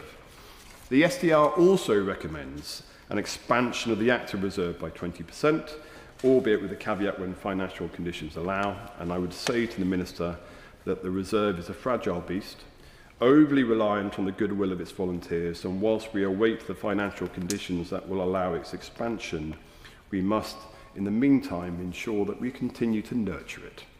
Notwithstanding the ambition to increase the size of the active reserve within the SDR, it's worth taking a moment to compare ourselves to the actions being taken by some of our NATO allies. Belgium, the development of a territorial force, a combination of regular and reserve with a focus on the protection of homeland and critical national infrastructure, an ambition to have 0.5% of the working population as reservists. Canada, doubling the size of the active reserve forces to 100,000 and developing a strategic reserve of 300,000. simplifying processes for recruiting and training. The Canadian Armed Forces has had its best recruiting year for many years, led by a national conversation from the top of government. The Czech Republic, having reported to have increased gross numbers of reserves by 5,000 in a year from a population of just 10 million. This contrasts with increases of a few hundred in UK's reserves. However, we should note that the numbers of applications continue to grow. And we are not alone in recognising the need to expand our reserve forces as an effective addition to deterrence. RF30 and SDR were both clear of the requirement of the need for reinvigorated training and modernisation, learning lessons from Ukraine on drones, autonomy and digital warfare, and I was pleased to see the recent Defence Investment Plan prioritises these measures. But, my Lords, this preparedness for conflict cannot be Defence's job alone. The SDR is also clear that defence has to be a whole-of-society matter, something other noble lords have raised. With our homeland under attack via cyber and critical infrastructure on the knife edge, we cannot simply contract out our defences to those in uniform. That means civilian and military integration, with defence playing a key role in the Cabinet Office-led Home Defence Programme. Mobilising communities, the SDR envisages substantial numbers of volunteers at a local level, civilian rescue teams, reserve firefighters, special constables, and a new Home Defence Force. And partnering with society, a new partnership with industry, wider participation in resilience, an expansion of the specialist industry-sponsored reserve, and a national conversation on security. This builds directly on the recommendation of the RF30 report, which asks us to redefine the reserve's relationship with society, to share expertise with industry and academia, to unlock flexible service, enabling regulars and reserves alike to move between civilian and defence roles, sharing their expertise. The SDR and DIP were clear. We need a defence that is NATO first, innovative and lethal. But we also need a defence that is rooted in our communities. Our reservists, be them active or strategic, are the bridge between regulars and civilians, between barracks and boardrooms. If we are serious about resilience, then defence is not just the job of the Ministry of Defence, it is a responsibility of all of us. The modernisation of the Strategic Reserve and the Reserve Forces and Cadets Association elements in this bill represent a good first step, something I hope that will be built on in the Government's future Defence Readiness Bill. But legislation, as I have said, is only one element, and I have one plea to the Minister, apart from, of course, to continue his support for the Reserve. And it is that the Government embarks on a conversation with wider society to explain why defence is a national responsibility, and I know that work is being done on that within the MOD, and I'm very grateful to the Government for ensuring it is being done, but we need to start that conversation now.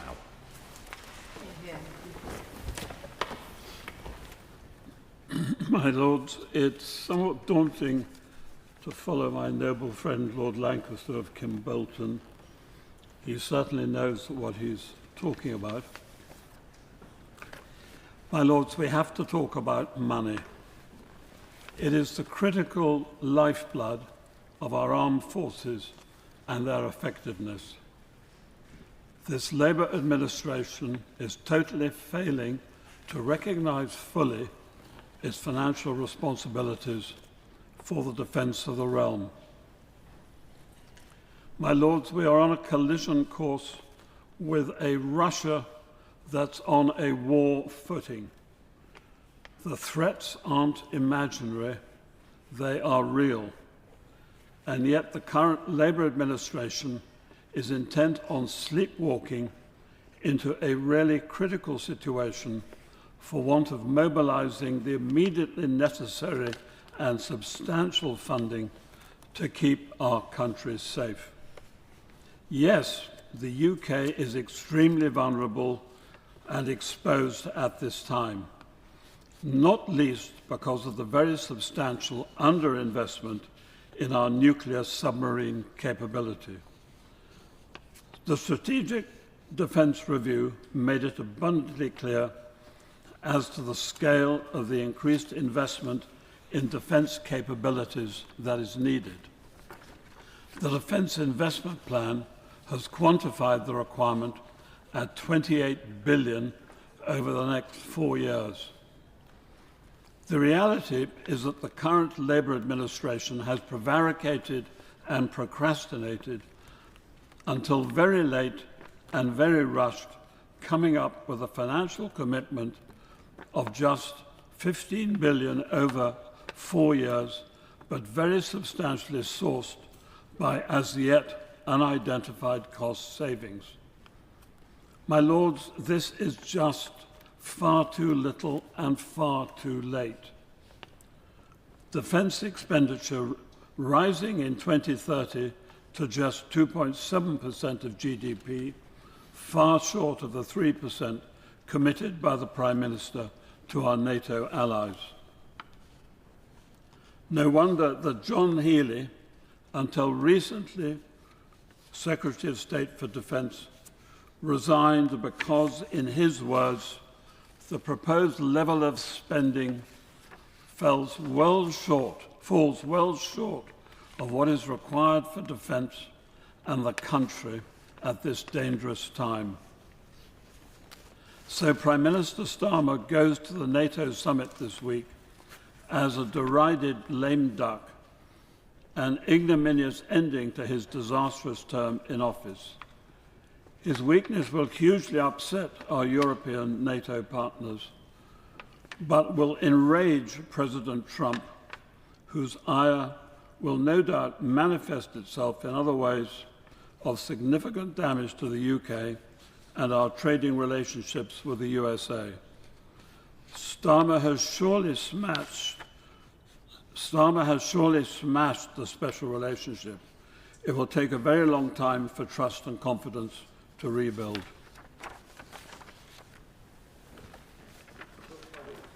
To follow Lord Madigan of Castletown, who quite rightly has been pointing out the inadequacies of the funding package announced last week in the Defence Investment Plan.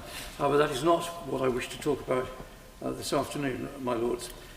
But I do welcome the strengthening of the Armed Forces Covenant. But I welcome the strengthening of the Armed Forces Covenant in the wider context of the funding and the underfunding of defence. We put the Armed Forces Covenant into being in 2011, and that followed several years when the armed forces had been under huge pressure as a result of the double commitment in Iraq and Afghanistan. And at that time, there was an imbalance between what the nation was asking of the armed forces to do and what the nation was providing the armed forces with in order to carry out its tasks.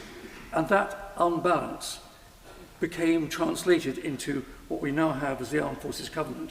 The Armed Forces Covenant now focuses largely on individuals' requirements and making sure there is no disadvantage, and that is good. And now we're going to widen it and widen the legal underpinning. But my Lords, I stress the origin of the military covenant, as we call it, now the Armed Forces Covenant, was actually a moral foundation to make sure that there was a balance between what the nation was asking of the armed forces and what the armed forces was being given to do it with. So I make that wider point in welcoming the strengthening of the Armed Forces Covenant. There is that moral consideration as well as legal underpinning. Secondly, my Lords, I welcome the Defence Housing Strategy. But we've been there before, my Lords. I've been in and out of the Ministry of Defence for the better part of half a century, and successive governments have vowed to do what they can to improve the standard of service accommodation, both for married families and single living accommodation.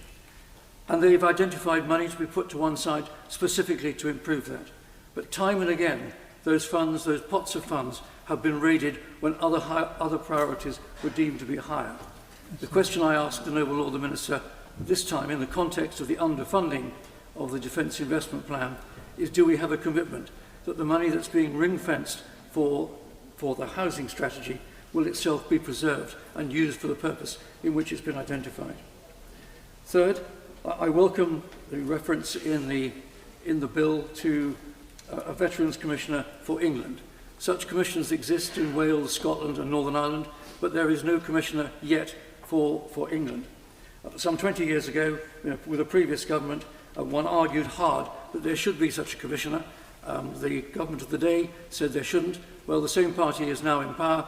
We seem to be going down the track of having a commissioner for England, and I welcome that. But it was announced almost 2 years ago, and I don't think, as far as I understand, that other person has been recruited and identified and put in place. Fourth, I raise clause 48, which is mentioned in the bill. There are some unintended consequences of clause 48. Clause 48 amends the Protection of Military Remains Act 1986. And the unintended consequence, and I'm not a diver, the unintended consequence of that strengthening of the Protection of Military Remains Act is that it places the hitherto innocent activities of diving parties into now an illegal framework. And if they are conducting their diving in the way that they have in the past, this legislation having changed, then they will be conducting illegal activities, which will actually render their insurance to cover their hobby and their diving practices irrelevant. And that's a general point on clause 48. As the Noble Lord the Minister is aware, I chair the Gloucester 1682 Charitable Trust, and that charitable trust exists to fully expose for the benefit of the nation the story of the Gloucester lost off Norfolk coast on the 6th of May 1682. And why is that important? Because it was carrying James, Duke of York, who went on to become James II. If he had drowned, the course of English history would have been changed. And if John Churchill, who was with him at the time, had drowned as well, he would not have gone on to become the first Duke of Marlborough, win the battles of Blenheim, Ramillies, Oudenarde and Malplaquet, and end the War of Spanish Succession. So the course of European history would have been changed. And I highlight the story of the Gloucester because it also runs the risk of we could be prevented from continuing to excavate and bring to the surface artifacts which can tell the story of that ship and that important episode in British and European history. And I therefore ask the Noble Lord the Minister to give me assurance that the amendments to the Protection of Military Remains Act will not hinder our work as far as the Gloucester is concerned. And finally, my Lord, I raise a subject which I've raised many times in this House before. In 2013, I was privileged to be given a debate in my name relating to the Northern Ireland Troubles. Well, 13 years later, we are still really no further forward. The Act recently passed has now been suspended, and the current government's intention to bring new legislation itself has been suspended. We cannot allow ageing soldiers, ageing veterans, to continue to run the risk of vexatious inquiries and subsequent court cases. If these things could have been settled, they would have been settled 20, 30, 40 years ago when the evidence was fresh. Most of these cases collapse because there is inadmissible evidence, because frankly it is so old and it is difficult to get fresh evidence. So, my Lords, I ask once again as my fifth point that resumed efforts are put in place to bring fresh legislation forward to stop further inquiries and the harassing of now aged and ageing veteran soldiers who served in Northern Ireland during the course of the Troubles. It's a privilege to follow the Noble Lord Dannatt, and I want to start by congratulating the government for bringing forward this Armed Forces Bill in this particular form. My noble friend the Minister has set out how the bill strengthens the nation's enduring covenant with armed services personnel, and I want to start by thanking the men and women who serve, who defend our nation and protect our interests. Hear, hear. Every Armed Forces Bill, of course, is more than just an administrative requirement. It says something important about what this country stands for. And this current bill is an opportunity to modernise, strengthen and improve. As has inevitably been noted, the bill arrives alongside the Defence Investment Plan.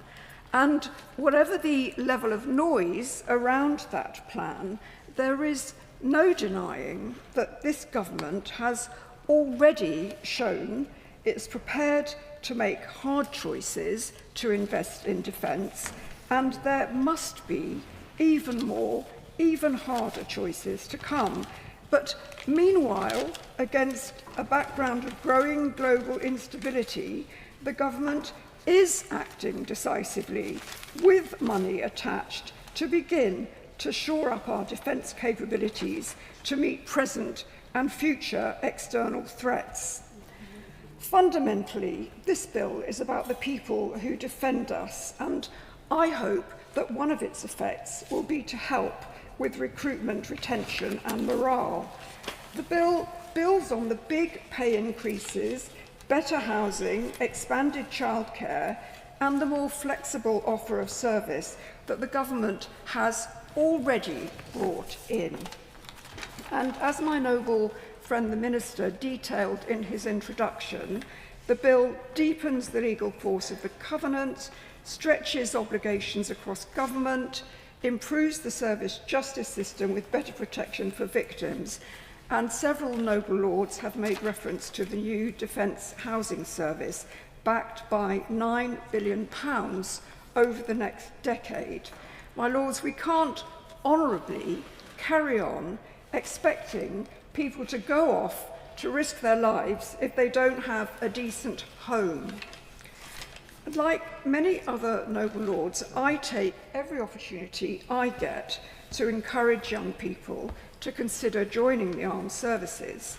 And to a young person considering service, this bill says your country values you. It tells a parent that a service career for their son or daughter offers dignity, respect and opportunity.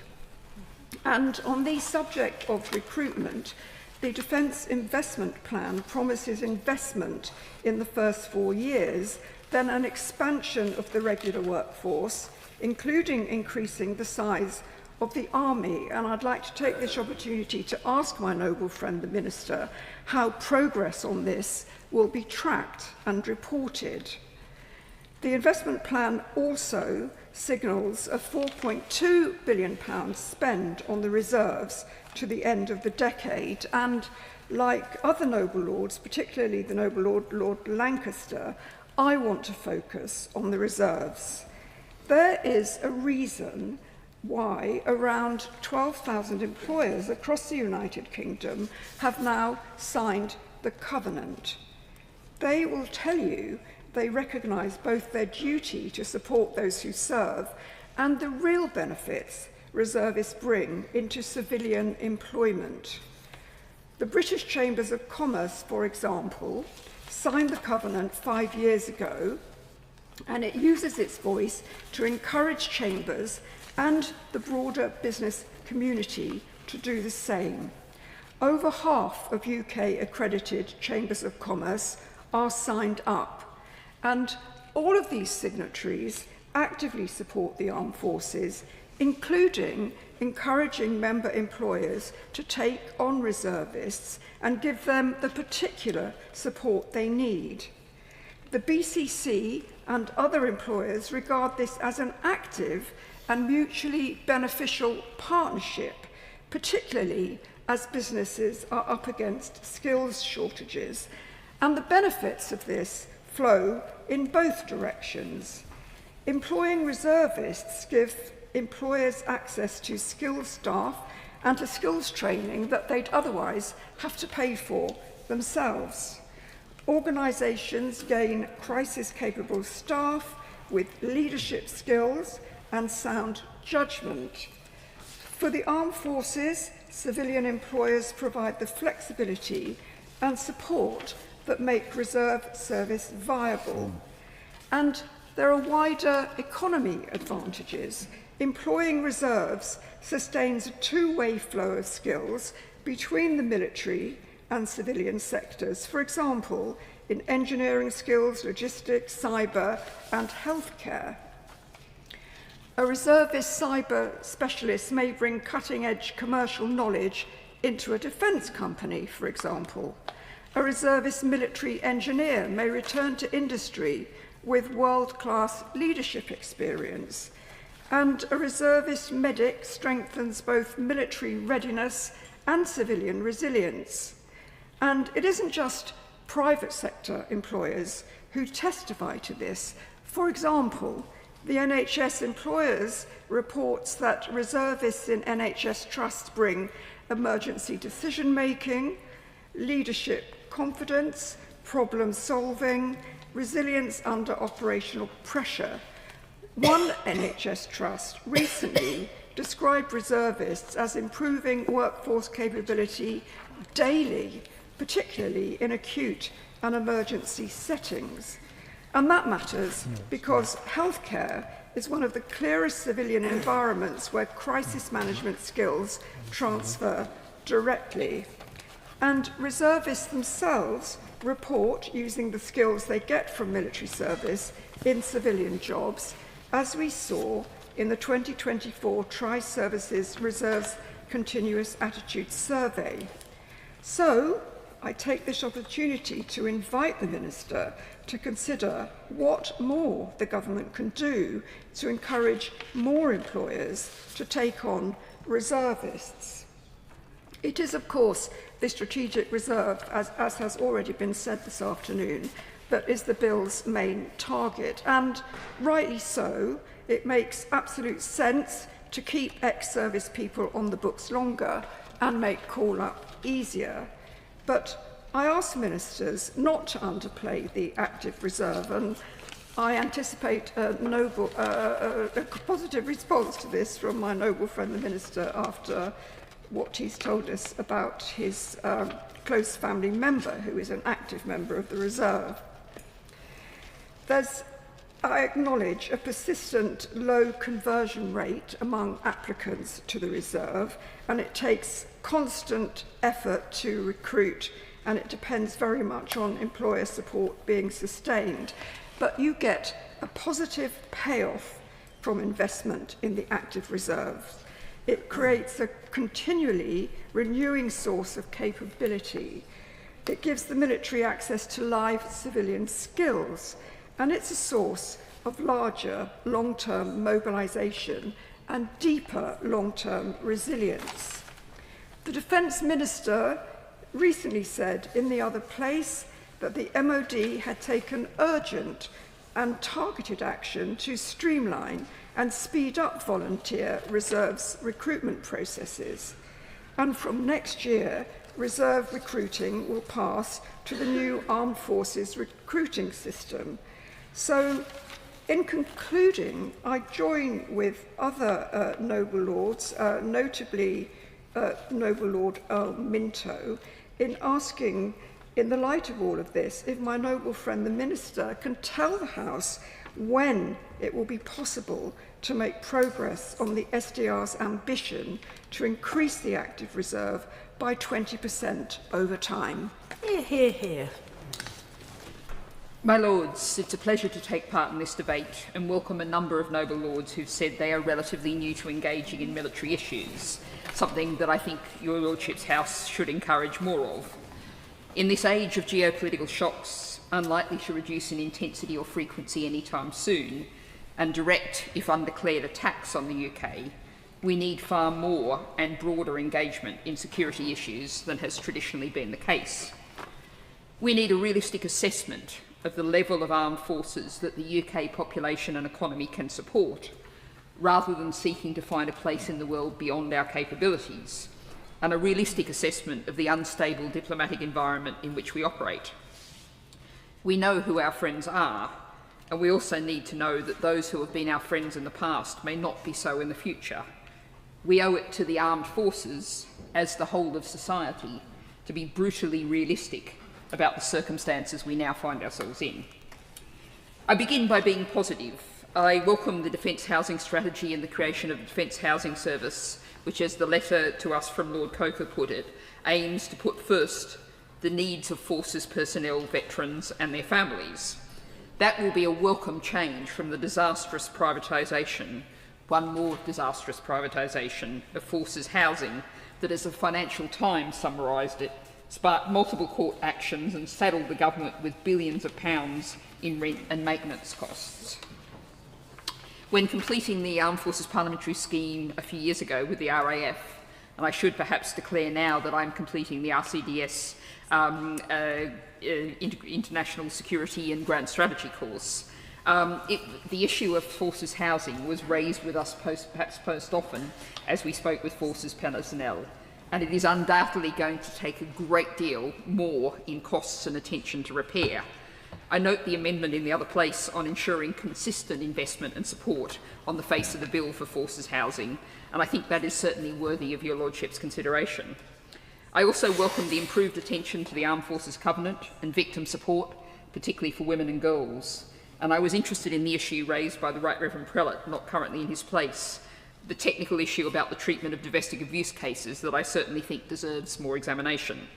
I will be probing the government on how it might act more strongly in the area of rape and sexual assault cases, something the House united in indicating their strong desire for changes in 2021. Saying that, I note that I'm a veteran of the Armed Forces Bill of 2021 and the Armed Forces Commissioner Bill of 2025. The Noble Lord Coker and the Noble Lady Baroness Goldie will be hearing from me on some very familiar issues, and I make no apologies for that. They are important issues, particularly of violence against women and girls in the military and the recruitment of 15, 16 and 17-year-olds into our forces. But I will be adding a couple of new issues to raise.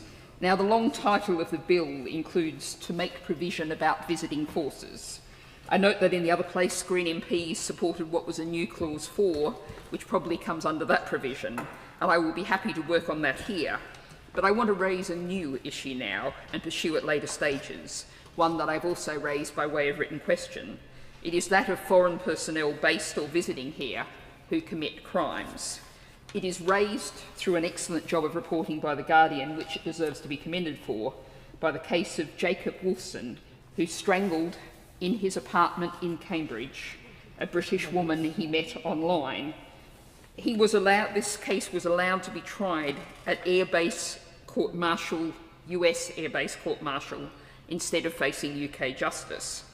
That involved an all-male panel of Wolfson's fellow Air Force officers, all stationed at the same base as him.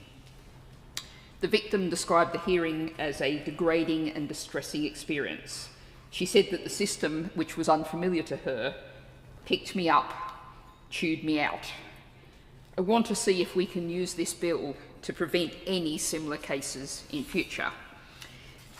I also will be delighted to back up the Noble Lady Baroness Penn, not currently in her place, on the issue she indicated she intends to lead on, that of inadequate paternity leave in the military. And I note, since I was speaking on Friday about transparency and lobbying, that I have been lobbied on this by the NGO called Dad's Shift, and I'm very much backing the campaign that they are leading. I always try in your Lordship's House to bring the voices of people who cannot be here. So I want to bring some of those voices of men who've indicated their concerns about the current inadequate provision of maternity leave. This from an army soldier. Being posted 4 hours away from my child when she was born was tough. Only having 2 weeks to bond before I was back, being 200 miles away with limited time to travel back and see her, was tough, and definitely caused irreparable damage to our relationship, ultimately leading to the collapse of my relationship with her mother too. To go to another voice, when my child was born, I was granted 2 weeks of standard paternity leave, with an additional 2 weeks discretionary leave due to my wife requiring an emergency C-section. Now, it's usually said that it takes at least 6 weeks to recover from a caesarean section. So there is, and I will note that in the Joint Services publication JSP 760, there is a discretionary element of providing additional compassionate leave, as that second account indicates, but it is, of course, discretionary. And now it's difficult to put a full scale on this problem, but nearly 8 in 10 service families have children, and 32% have children aged under 5. And the level of paternity leave actually has dropped, that's being taken has dropped, which may be accounted for by a slight fall in headcount. But it's a really significant drop, and I would be interested if the Noble Lord the Minister now or in future can provide any information on what he knows about the level of take-up of paternity leave. Now, I note that there is a review of parental leave arrangements currently ongoing, due to report late in 2026, early 27. So there really is a window of opportunity here for your Lordship's House to do something really positive, because I would argue, obviously, the right thing to do, but also a great deal, many of the contributions in your Lordship's House have focused on retention of military personnel, and this is obviously an important issue, as well as supporting military families. Now, I come to the second issue that will not surprise those who were here in 2021, about recruitment of 15, 16 and 17-year-olds into the military, and particularly the Army Foundation College in Harrogate, where an average of 2,380 children over the past 5 years have been trained each year. Now, this is been a cause of considerable complaints and campaigning, and again I note that I'm drawing on the work of Child Rights International Network, which obtained the inspector's visits from the last Ofsted visit to the site in March 2024. Recorded under a section entitled Ill Treatment of Recruits by Staff was the following. In 2021, 8 allegations made, 6 substantiated, military action taken. In 2022, 10 allegations, 5 substantiated and action taken. In 2023, 6 allegations, 2 substantiated and action. For 2024, the data was greyed out. Now, I've seen some very disturbing footage of not just the treatment of recruits by instructors, but also behaviour within groups of recruits. Footage that can't be shared very widely because it might identify the child who took it, but it is very disturbing. There is reports of a 16-year-old former recruit who witnessed his friend being so badly beaten by an instructor that they broke his leg. He was then forced to march on it for miles. We are an utter outlier in developed countries in having these recruiting 15, 16, 17-year-olds, and this is something that I will be raising further. I do just want to mention 2 more issues.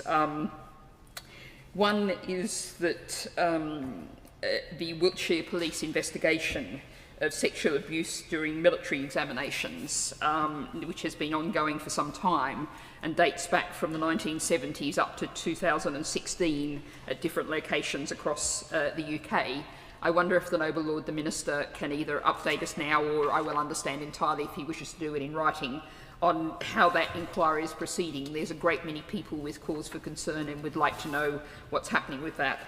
And I also just note a very specific issue, but one that's clearly of great concern to some people with good reason, calling for the recognition and protection of the SS Tillawah from 1942 and comparable cases.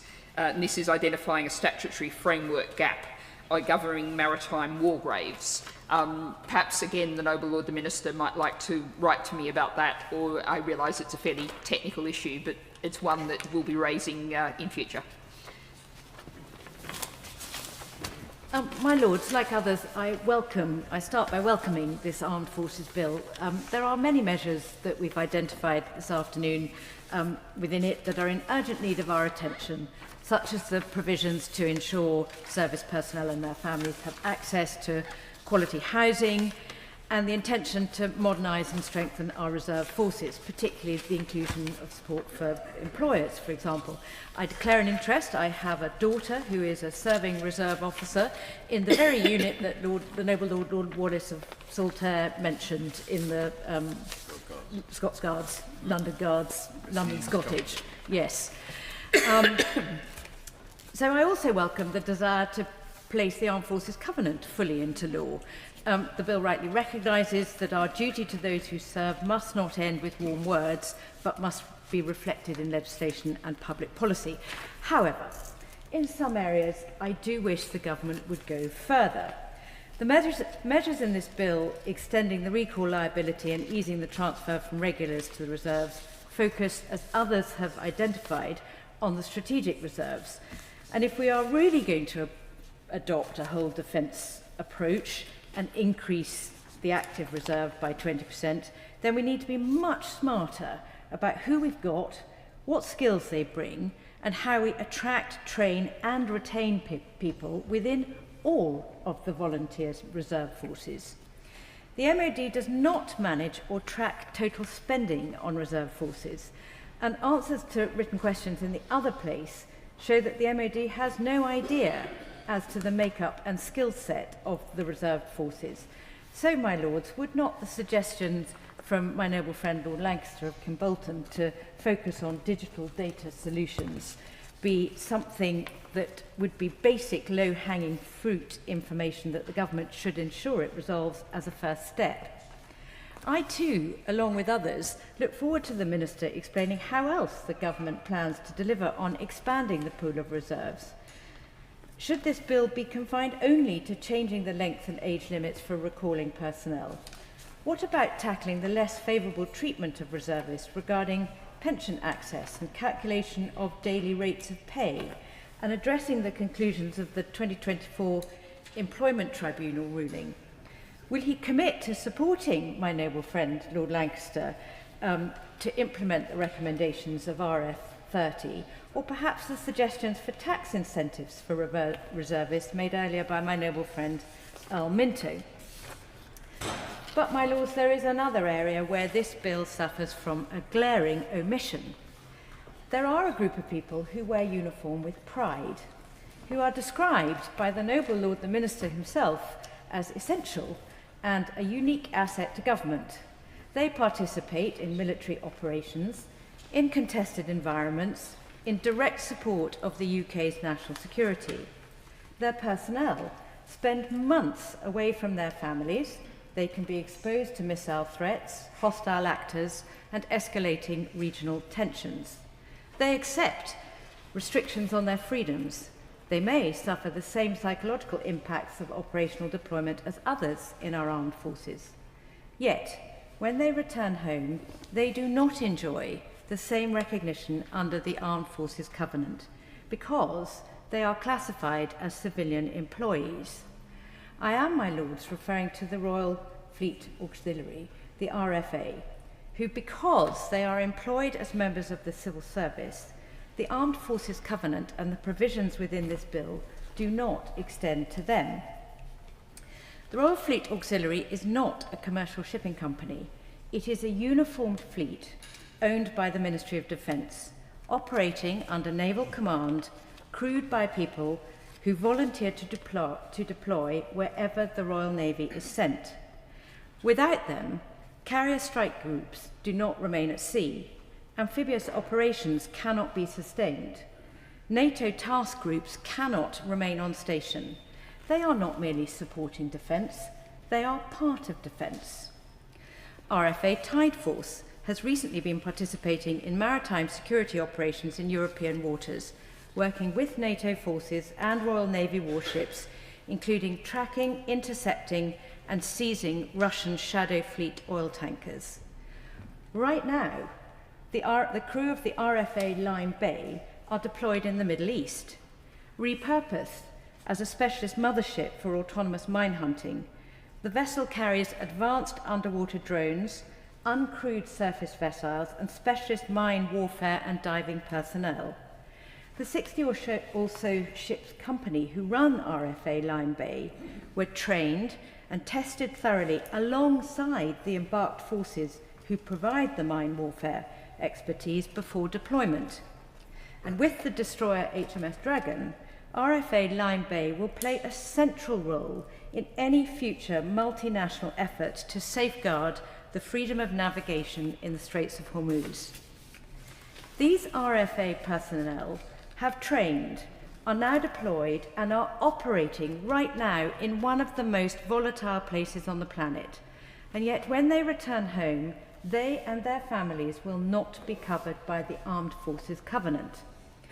The Minister himself confirmed this in an answer to my written question on the 3rd of June, where he added, and I quote, "In the spirit of the Covenant, organisations who have signed the Armed Forces Covenant pledge are encouraged to consider the needs of other groups within the wider armed forces community if individual circumstances merit it. This includes members of the RFA that have seen duty on defined military operations. So, I say to the Minister and to this House, we have an opportunity in this bill to put this right. I know firsthand the Minister is a supporter of the RFA. Surely, tracking the shadow fleet, deployment in the Middle East, or supporting NATO task groups are defined military operations. And surely, every member of the RFA who has been part of these deserves to be protected by the provisions of the Armed Forces Covenant. I hope this bill can be amended to ensure that from now on, this is unambiguously the case. The Armed Forces Covenant exists because those who serve our nation accept unique risks, restrictions and sacrifices. It is not founded on military status, but on military service. It is profoundly unfair, then, that there remain men and women who are routinely deployed alongside our armed forces into areas of conflict and crisis, who enable military operations every day, but who remain outside the Covenant's protections. That cannot be the intention of this bill. I therefore urge the Government to consider an amendment that extends Covenant eligibility to Royal Fleet Auxiliary personnel who have undertaken defined operational service. It would be a modest change to this bill, but a significant statement of fairness.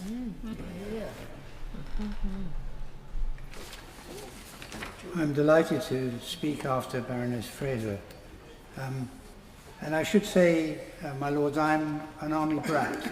I'm not sure how many of them are in the room, but I was brought up, my father was a serving officer, and I have had home in, 25 different, pretty unsalubrious married quarters around the world. So I do actually have some feeling for what we speak, and in addition to that, as Controller and Auditor General, I've had the pleasure of making quite a lot of reports, both on the MOD as a whole, and also actually on the Annington Homes.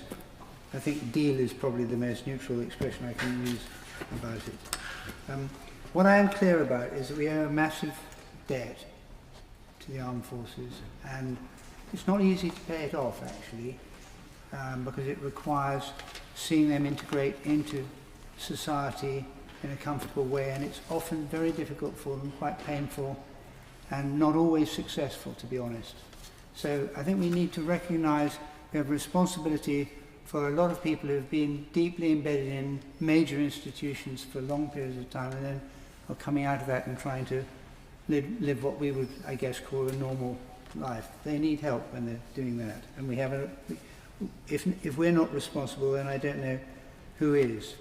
I respect and support the objectives of this bill, and I believe the best way I can help is to try and point out a few areas where we need to be on guard against building disappointment into the legislation. The bill places a legal obligation on various public bodies which are likely to be providing services to service people before or after retirement to give due consideration to the Armed Services Covenant in making decisions on access to their services.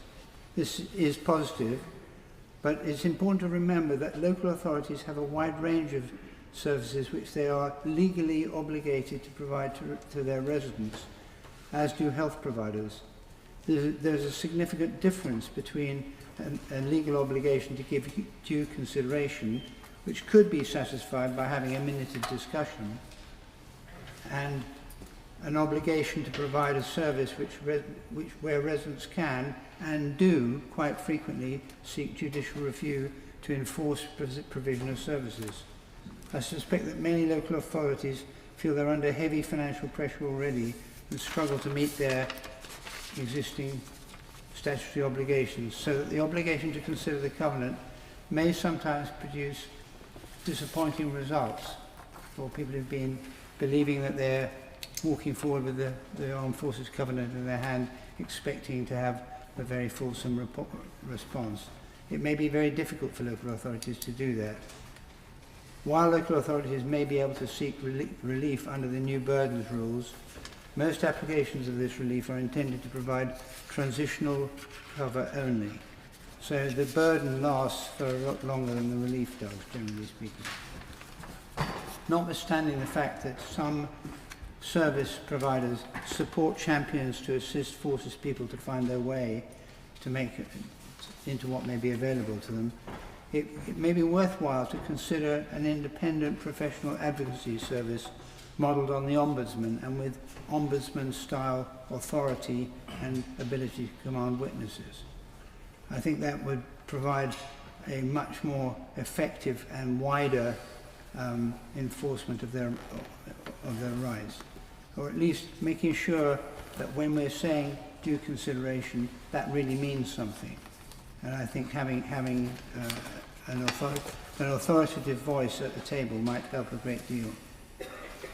Turning to the subject of service accommodation, the record of underachievement is a long one. The Annington Homes example is currently in the press, although it actually all took place a very long time ago. Put briefly, this was a sale and leaseback of a large estate of MOD-owned properties in need of extensive repair. The deal provided the MOD with a significant capital payment and a future rental obligation, but the responsibility to keep the estate in repair has been the subject of a long-running dispute. Meanwhile, the estates become progressively more and more dilapidated, and in some cases uninhabitable. The lump sum that the MOD received certainly did not go into keeping the estate in repair. The moral of the story is that assets with no income stream to support maintenance lose value and fail in their primary purpose to providing good quality accommodation for forces people. Could this sort of thing happen again under the provisions relating to property in the bill? Well, it's obviously not meant to, and let's answer it by looking at the three pillars of the Defence Housing Strategy. We see the first one looks for a renewal of Defence family housing stock over a 10-year period and commits £9 billion to support this. The second pillar calls for an independent body for defence housing, and a third to ensure the defence housing and defence land delivers for the nation. I'll come back to that one. The first two of these columns look mutually reinforcing. That would be helpful to set a standard for what that housing stock could be brought to and maintained at, rather than just hoping it will be in good condition. As we saw in the Annington Homes example, maintenance is crucial in sustaining the value and usability of the property. And since lack of maintenance is not necessarily obvious, it's perilously easy to rob Peter to pay Paul elsewhere in the MOD budget. I have seen this happen quite a few times. One suggestion is to push back on this would be to set a required enforceable objective, perhaps taking the Decent Homes Code, which I know is familiar to the MOD, and saying we'll treat that as the basement, and then we build up from that the quality of the accommodation that we really want this scheme to deliver. And I believe that is something we could and should think about. My Lords, turning to the third pillar, it seems to me the objective of delivering for the nation may involve delivering to the nation rather than for the nation. It does have a sort of kind of treasury-ish tone to it, I think, as an objective.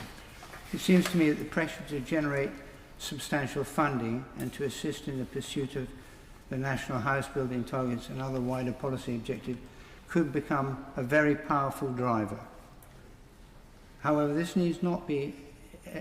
does not need to be irreconcilable with providing excellent accommodation for armed services, provided these are suitably protected, and the defence property budget is specifically ring-fenced and protected so that it is accumulated over the 10-year period, specified for renewal, and not accessible for other purposes. My Lords, the enshrinement of the Armed Services Covenant in law is a significant step forward, and the ambitions inherent in it deserve our support, and as much reinforcement and stiffening as on the delivery front as we can possibly bring to bear. We need our military, and now we need them more than in many years, We owe them our strong engagement in this bill. My Lords, it's a pleasure to follow the noble Lord Morse, who has spoken movingly from his experience, I think he said of some 25 married quarters, of the immense debt that we owe to the services, and I entirely agree with him. I declare an interest as President of the Association of Military Court Advocates. I'm nevertheless speaking entirely on my own behalf. In the last 30 years, the traditional court-martial system has been completely overhauled as a result of the European Court of Human Rights decision, primarily in the case of Findlay in 1997. And it's ironic to hear the noble Earl, Lord Minto, talk about the modernization of the justice system, but at the same time call for the abolition of our membership of the European Court of Human Rights. Lords, I had a flash of when I was a bus conductor as a young man. And the driver of the bus told me how in his youth, in the First World War, he had been tied to the wheel of a gun carriage and lashed. And I think the military justice system has come a little bit forward since those times. As Lord Craig of Radley reminded us, the main reforming legislation was the Armed Forces Act of 2006, which set up a justice system under the control of civil judges in serious cases, particularly independent of the chain of command. On our last excursion into this area in 2021, more reforms were pushed through which have now been brought into force. And I'm pleased to see that further important reforms are in this bill, which I entirely support. It's extremely important to the recruitment and retention of personnel, not just that the social and welfare conditions of the armed forces are maintained, matters with which this bill also rightly deals, but where problems arise, that the justice system is fair, appropriate to the conditions of service life, proportionate to the civil system, and above all, one which attracts the confidence of those who serve.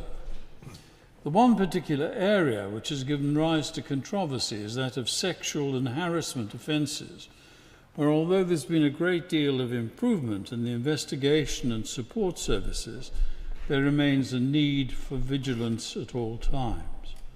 It's an area of concern, not just to military justice in the United Kingdom, but also in the United States. I gave evidence to a Department of Defense review in Washington, D.C. in September 2014, when the issue was very much alive in relation to American forces. My evidence concerned the matters I've referred to, the independence of the chain of command, and in particular the employment of civilian judges and, who are experienced with Crown courts. But the US Defense Department Committee was persuaded by a formidable array of gold-braided generals led by the Chief of the General Staff to maintain its existing system of ranking military judges acting within the chain of command.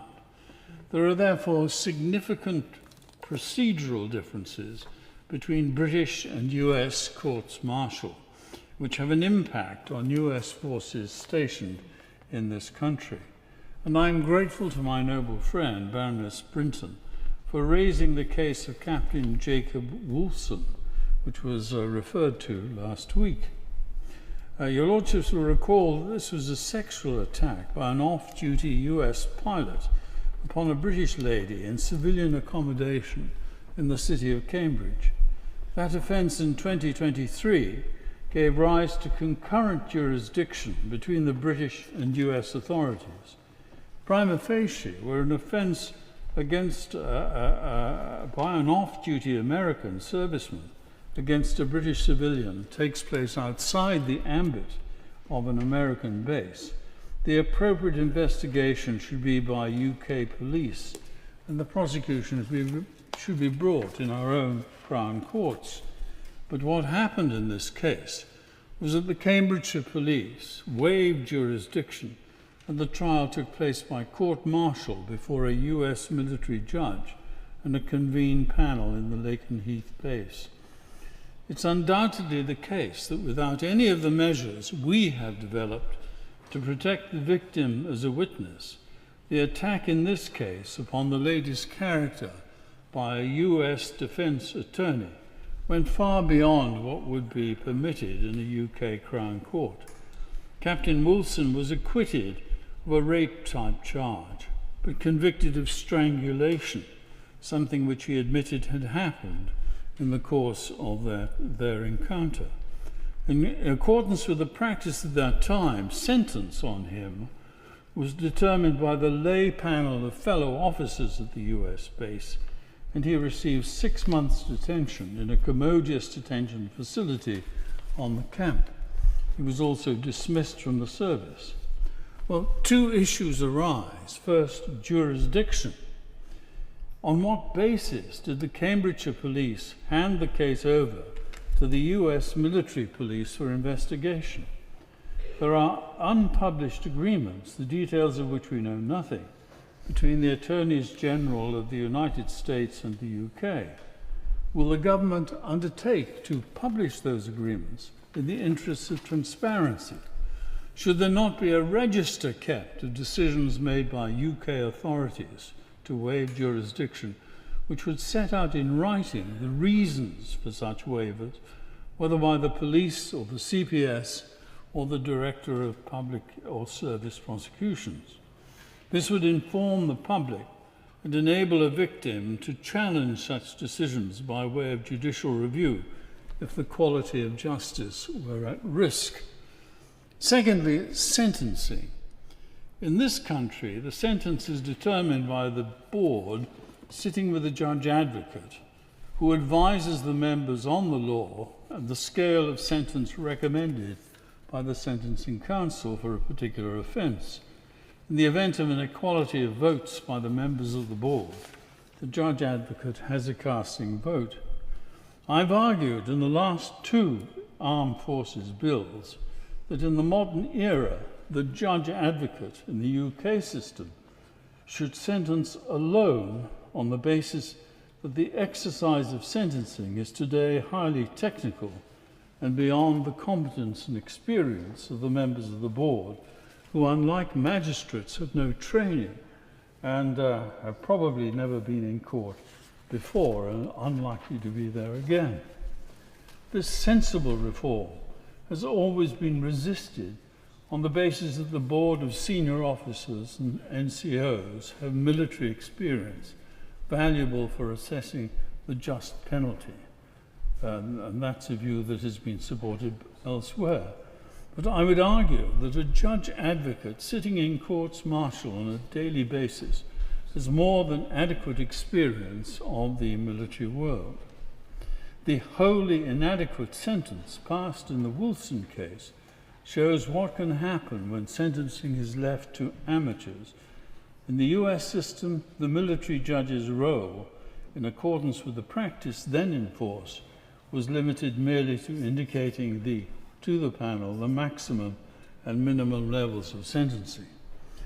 That US system has actually been replaced, and had the offence occurred since December 2023, then it would have been in the United States system, now following what I have been putting forward for years, and now following a system whereby the judge passes the sentence alone. Wilson was lucky. I hope to advance these areas in committee.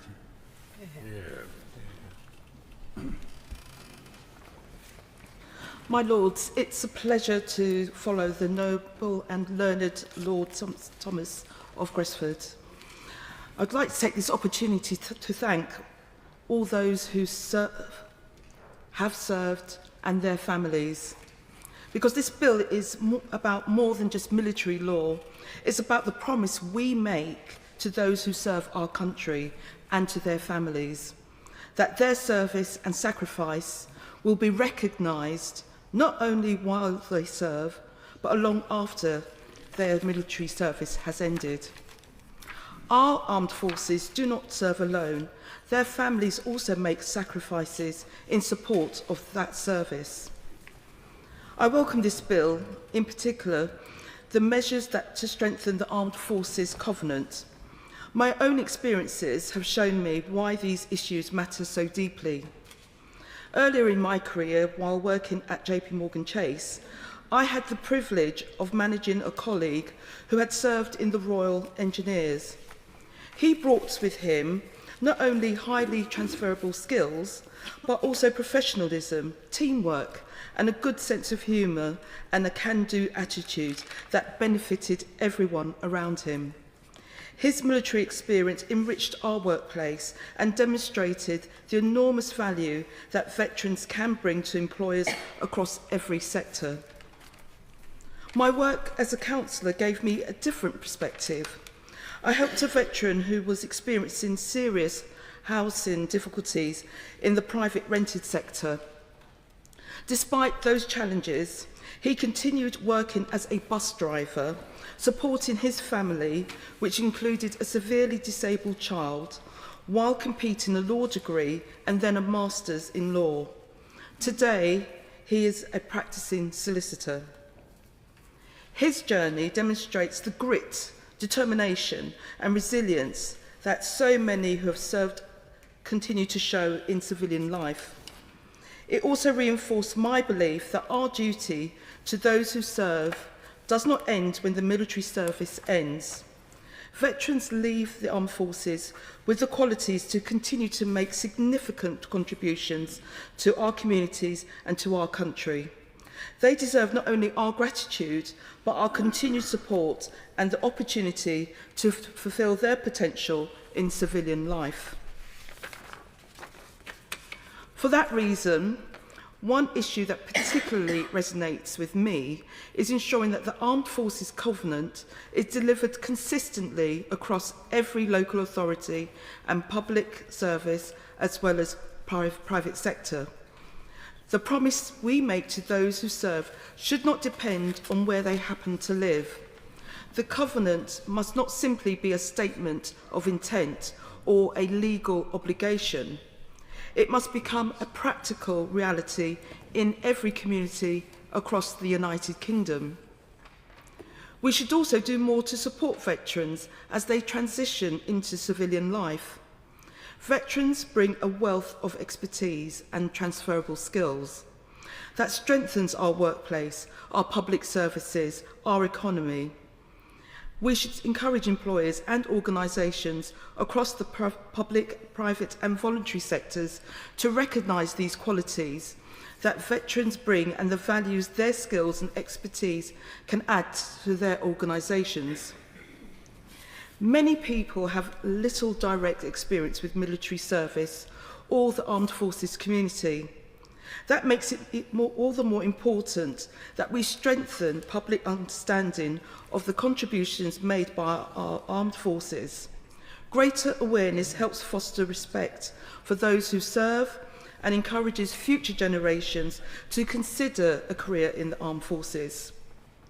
Supporting our armed forces and supporting veterans are not separate responsibilities. One flows naturally from the other. If we are to honour the priorities and the promises embodied in the Armed Forces Covenant, we must ensure it is reflected not only in legislation, but in everyday experiences of those who serve, those who have served, and their families. I therefore ask my noble friend the Minister what further steps the Government will take to ensure that the Armed Forces Covenant is delivered consistently across the country, how that consistency will be measured, And what more can be done to support veterans into employment and encourage employers and organisations across public, private and voluntary sectors to recognise the qualities that veterans bring and the value their skills and experience can add to their organisations?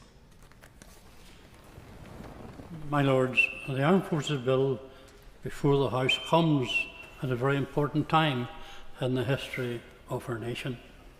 The threats facing our country are the most complex there have been for many decades.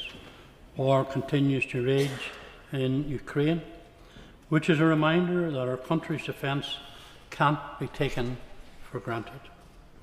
My Lords, we need investment properly in our armed forces. And this starts with giving our brave armed forces personnel the best possible support.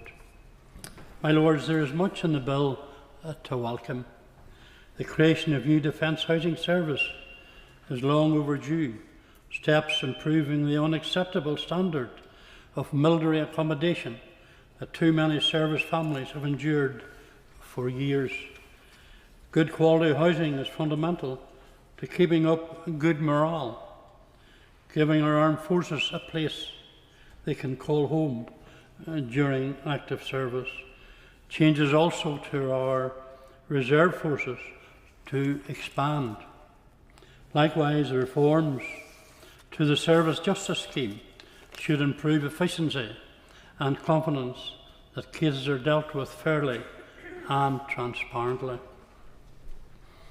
However, my Lords, there are important areas where the bill doesn't go far enough to support our armed forces.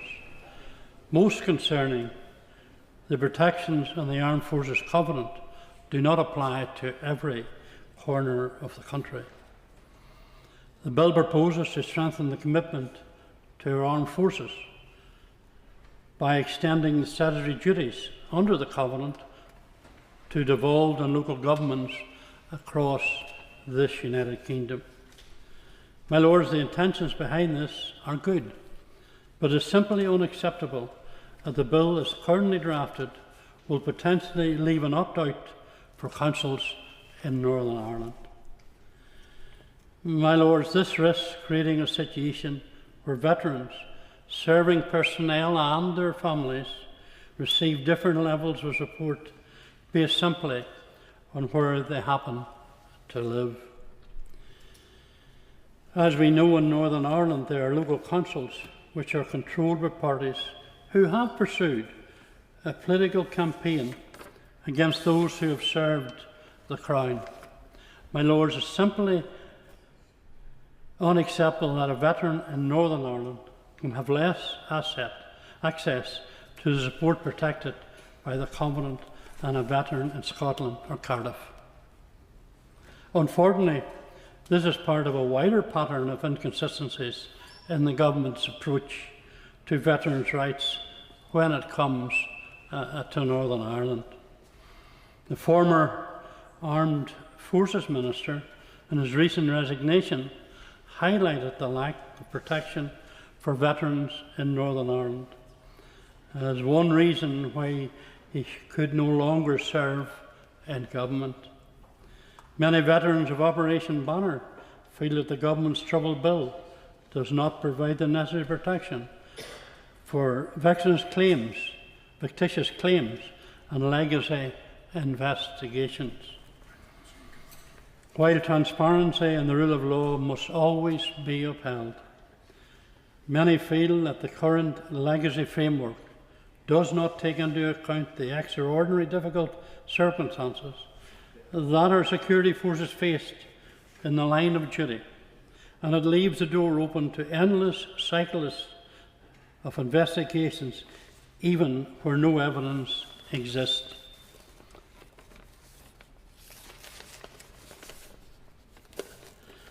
Get the pages right. My Lords, the bill is a step, I would say, in the right direction to improving conditions that our armed forces serve under, particularly with the improvements to the Armed Forces Housing and Justice Scheme. My Lords, there's still significant work to do to ensure that our armed forces personnel are not left behind because of services, especially in Northern Ireland. And my lords, we owe it to them to get this right. It is the very least we can do to support them just as they have supported us, by serving the Crown and putting on the uniforms every day to protect our country. My lords, I support the principles of the bill. There are some concerns that have already been raised in the House, including the level of defence investment that's needed for the future of our security. My lords, it's a pleasure to speak after Lord Hay of Ballyhore. Before I come to my remarks, can I just register I am the chair of the Cadet Health Check team. My daughter is currently wading her way through basic training to join the RAF, and I'm also honorary colonel for the Royal Regiment of Fusiliers Cadets. My lords, I welcome the opportunity to speak on this bill, and I do so with great respect for those who serve and those who have served and the families who support them. The armed forces are not simply a military institution, they are one of the great social institutions of our country. They teach discipline, duty, teamwork, resilience, courage and service. At their best, they give people a sense of belonging and purpose, and that is especially powerful for young people who sometimes find it hard to find these things and may not have access to them elsewhere in their life. This is why I want to focus on what I believe is missing from the bill. A stronger recognition of the wider social impact of the armed forces, particularly the role of the cadet forces. The Minister will understand why going on about cadet forces. Across the United Kingdom, cadet units are doing extraordinary work. They give young people structure, they teach self-control, they build confidence, they connect children and teenagers with adult volunteers who model responsibility, leadership and service. And for many young people, particularly those from struggling communities, this can be life-changing. I know this from my own life and many years of working with young people. I used to be a member of the Army Cadet Force, and it was the only institution in the neighbourhood that I grew up that was stronger than gang culture.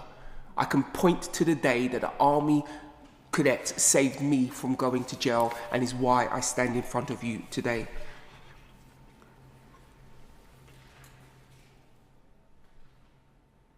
For many years, working with young people, you understand the thing that opportunity isn't just about money, it's about access as well. It's about having someone say, you are capable of more, but you must turn up, you must work hard, and you must be part of this team, and above all things, you must take responsibility.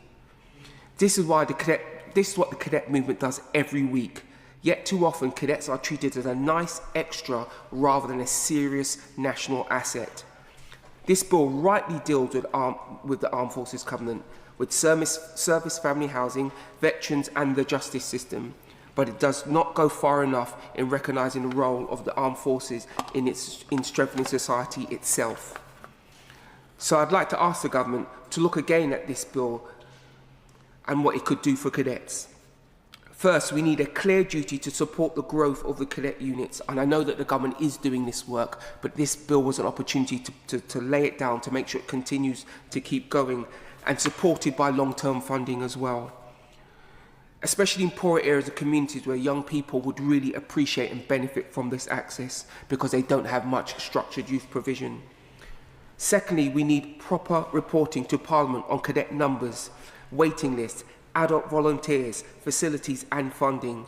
If we value cadets, we should measure whether it's growing or being allowed to decline. Thirdly, we need better support for adult volunteers. Cadet units cannot run on goodwill alone. Volunteers need training, safeguarding support, equipment, facilities and recognition. They are giving their evenings and their weekends up to help build the next generation. The government should make this easier and not harder.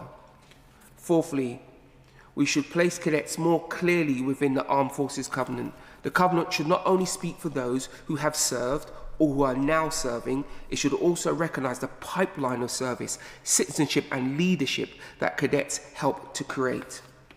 My lords, If we are serious about defence, we must also be serious about the society from which our armed forces are drawn. Recruitment and resilience do not begin at the recruitment office, they begin in the homes, the schools, the youth clubs and the cadet units of this country. In communities where too many young people are exposed to gangs, drugs, crime and worst of all, low aspirations and the absence of trusted adults, the cadet forces offer something profoundly positive. Discipline without hostility, authority without fear, and ambition rooted in service.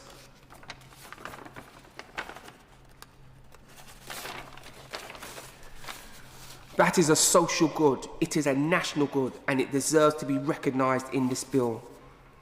The armed forces do not only defend our nation abroad, they help build character at home. They remind us that service still matters, that duty still matters, and that young people given structure and belief can rise.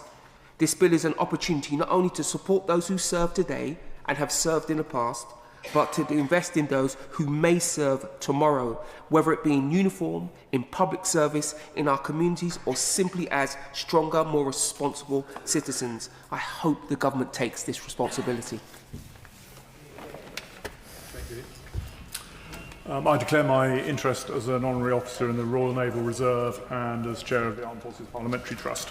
And at this stage of the debate, after such a wide-ranging and thoughtful set of contributions, I will just make 3 brief points. The first is in respect of Clause 2 of the bill in respect of the Armed Forces Covenant, which, as a number of other speakers have rightly pointed out, builds on the progress that has been made in recent years. In fact, I think it was 5 years ago that in my former role, I, together with the Minister for Veterans and Defence People, launched what was called Op Courage, specialist mental health services for veterans, and it's great to see progress advancing since then. Now the bill expanding beyond health, education and housing to bring in scope a wider range of public services for the Armed Forces Covenant. But I will just raise 2 questions, if I may, for the Noble Lord the Minister on Clause 2. The first is a very detailed one, which is that 343 AZB appears to exclude GP practices individually from obligations under the Armed Forces Covenant, instead talking about integrated care boards as health bodies, but not GP practices.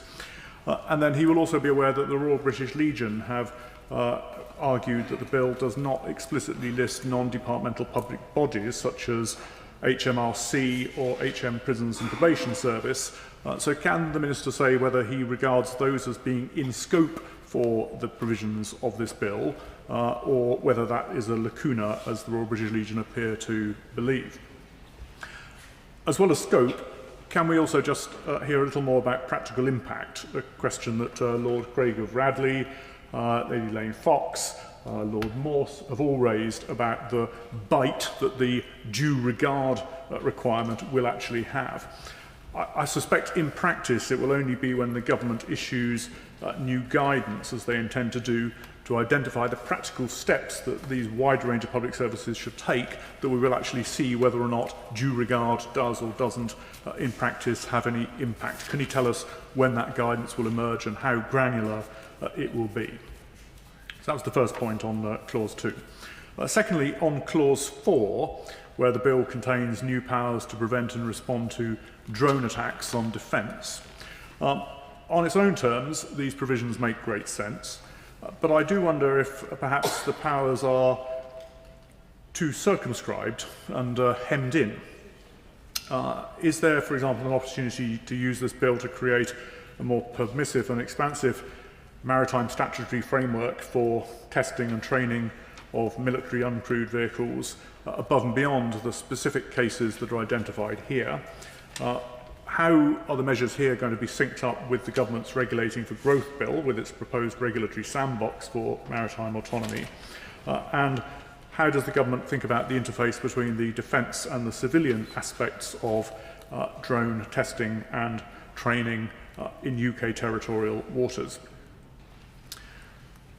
Equally, rather than confine the scope of the Clause 4 provisions to defence, property and areas, I wonder if consideration has been given, for example, to expanding the scope to include critical national infrastructure in UK territorial waters.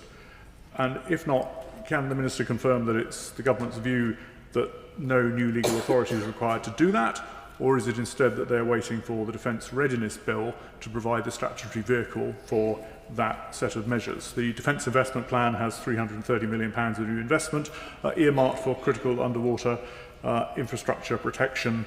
Are the statutory provisions needed to give effect to that in place? Could they be covered by this bill, or will they emerge through the Defence Readiness Bill?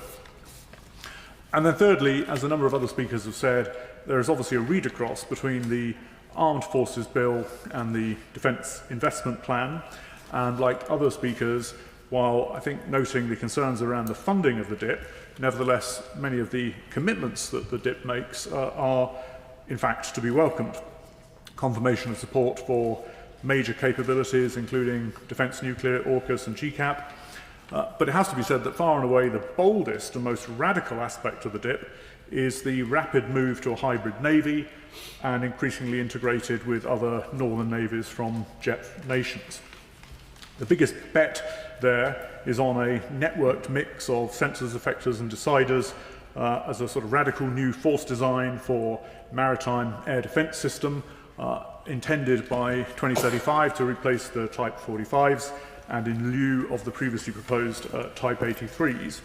But the risk there with this big bold bet is if the funding doesn't stack up, then the hybrid navy cannot actually cohere, both because it only works if you have all of the components in place. For example, the Type 94 uncrewed radar platforms need to coexist alongside the Type 91 uncrewed missile platforms, which in turn need to coexist alongside the common combat vessels, underpinned by the comms and information system that will sync up the entire network. So if the components are not all in place at the relevant time, then hybrid navy actually will struggle to succeed. So that implies that we need to get going on the procurement for many of those key components, including the CCVs, if they're going to be in place for the early to mid-2035s.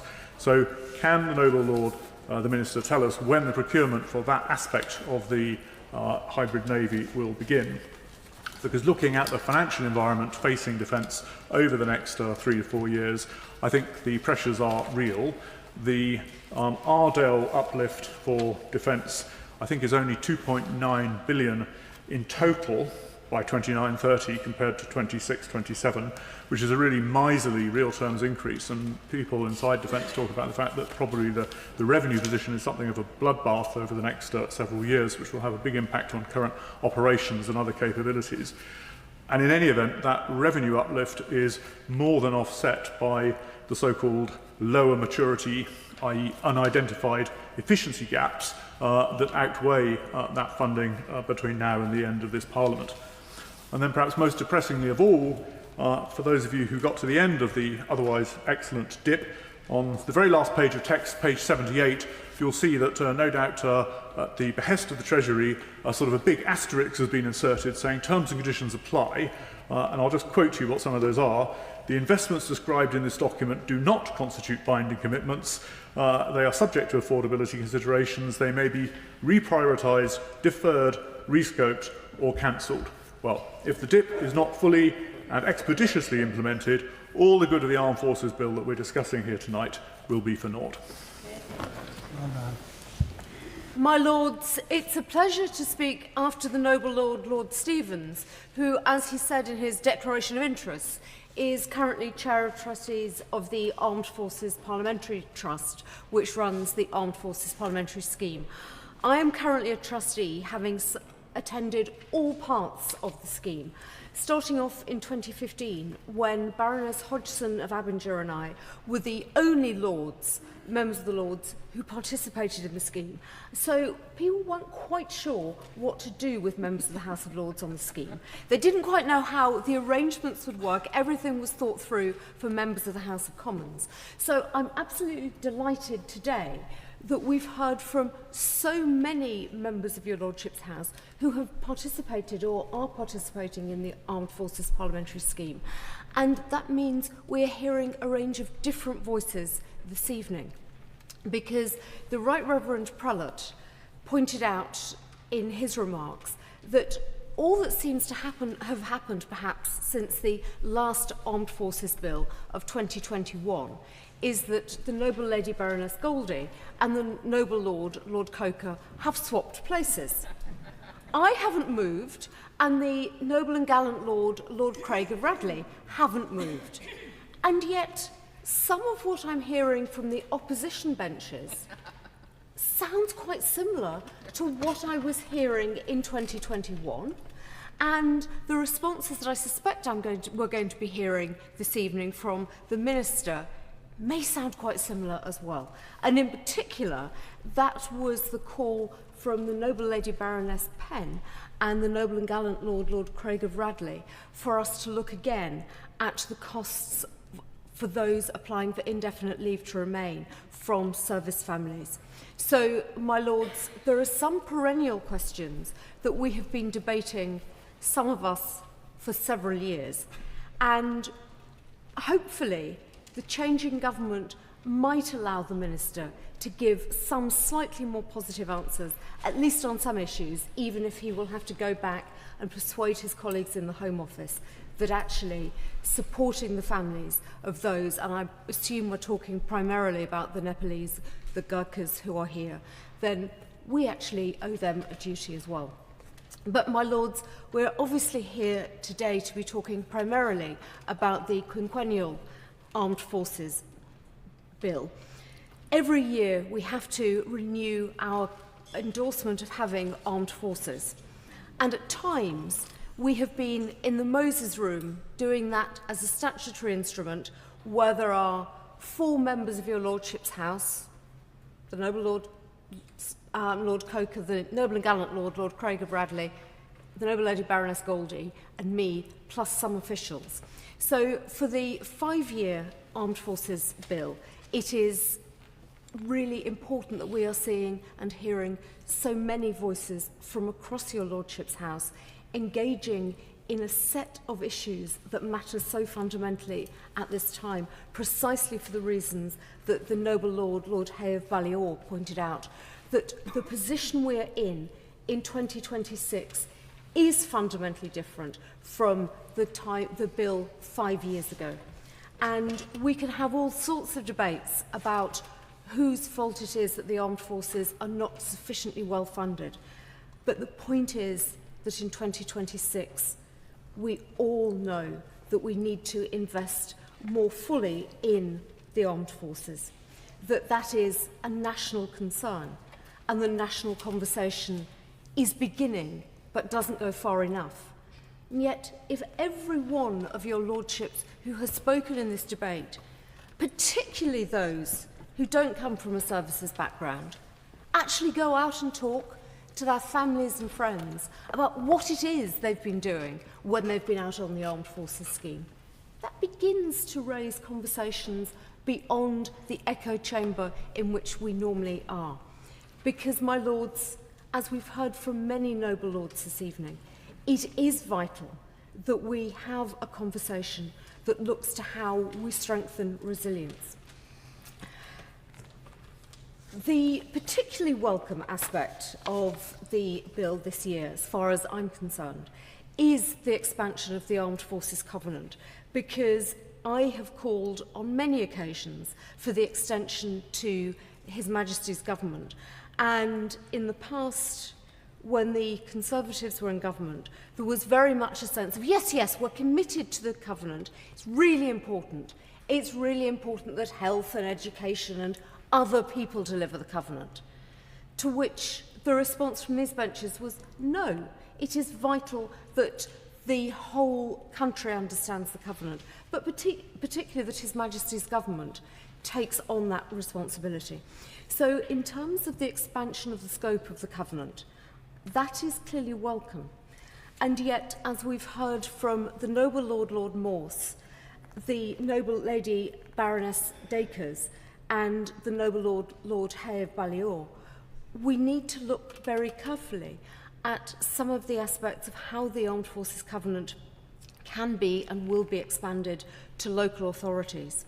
because the noble Lord Morse is right, that if we appear to put something on the statute book that is unaffordable, or if we give further duties to local authorities which they cannot afford to deliver, or that some councils will deliver and others will not, that will create a whole set of unintended consequences. And one of the things I remember from my time in local government was precisely, and that was under a very different government in very different financial times. We were in, the Lib Dems had control of Cambridge City Council during the new Labour government, when we didn't need to worry really about funding, that a lot of questions were very easy. But there was still a bit of a sense of it's too easy for central government to be telling local authorities what to do without giving commensurate funding. Times have changed financially for local authorities, so we need to be very careful that if we are asking local authorities to do more things, we try and work out how they are actually going to be able to deliver them. But the principle of extending the covenant is hugely welcome. The Defence Housing Service and the moves towards spending the £9 billion on service accommodation. This is one of the issues that so many noble lords have talked about today, and is clearly an area where we need to be really holding the government to account in the most appropriate way. This is not a criticism of governments of any complexion, but it is a reality that a decade ago, when we were debating the Armed Forces Bill 2016, I raised questions about the standard of forces accommodation, because at the time I was a newbie on the Armed Forces Parliamentary Scheme. And it was pointed out to me by service personnel and their spouses that there was a Facebook group, or a couple of Facebook groups. At the time, one of them was Victims of Carillion Amy. Carillion went bankrupt, or I think they went bankrupt. It became then Victims of Amy. I have this afternoon double-checked. There is still a Facebook page. It's now called Victims of Pinnacle. The noble Lady Baroness Goldie, when she was a minister, congratulated me on one occasion and said, "We've been listening to you. The new arrangements now are that the telephone will be answered much more quickly. People will get the responses they need." And yet, criticisms remained. So the Defence Housing Service and the Defence Housing Strategy is very welcome, but it will be an area where close monitoring and accountability will be hugely important. The Armed Forces Bill and the annual renewal very often is about service justice, and that is an area that I always hand over to my noble friend Lord Thomas of Gresford, who knows far more about the service justice questions than I do. And I'm very much hoping that at committee stage, he and my noble friend Baroness Brinton will be doing the tabling of amendments, because as we've heard today, there are a range of issues that are very technical, but it would be helpful to have a sense from the noble Lord the Minister whether he will be open to some amendments of a technical nature, which I think are needed in terms of service justice. Finally, there has been discussion about funding and the gap in funding of the Defence Investment Plan. So the final point from these benches, because my colleagues on defence would expect me to say it, there is a proposal from the Liberal Democrats perhaps to support defence funding with defence bonds. Has the Minister had a chance to think about that as a way of enhancing the provisions? But with that, I will conclude by saying, in principle, we welcome this bill and we look forward to debating at committee stage.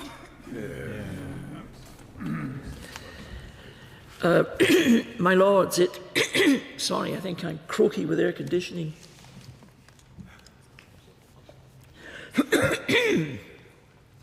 It is a pleasure to wind this debate for His Majesty's most loyal opposition, and may I say to the noble Baroness Ladysmith of Newham. I'm actually very pleased to be sitting here, and I do not envy the noble Lord the Minister sitting over there.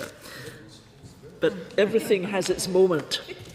As my noble friend the Earl of Minto has said, we on these benches support this bill. This House has renewed this legislation every 5 years since the 2006 Act, in an unbroken constitutional tradition stretching back to the Bill of Rights of 1688, a discipline this House takes seriously, and we certainly shall not be a roadblock to its progress. And this has been a rich debate. As the noble Baroness Ladysmith was saying, there have been many contributions which have been genuinely interesting to listen to, but one issue has recurred with such frequency, it is almost like a musical reprise: funding. I shall leave the noble Lord the Minister to respond to that in whatever way he can, but the current position is overwhelmingly regarded as unsustainable. Now, turning to other matters addressed by my noble friend, which resonated with others, I want to reflect briefly on some contributions from around the House. On housing, so important, universally agreed throughout the Chamber. And as the Right Reverend Prelate, the Bishop of Norwich, reminded us, these houses, these flats, these terraced accommodations and bases and dockyards, they also have to be homes. And I am grateful to him. We should never forget that. Now, on housing and the creation of this new Defence Housing Service, there is a risk of duplication of function, because I do remember the extraordinary size of the Defence Infrastructure Organisation when I was in the MOD, and I gather that will remain as a directorate within the MOD.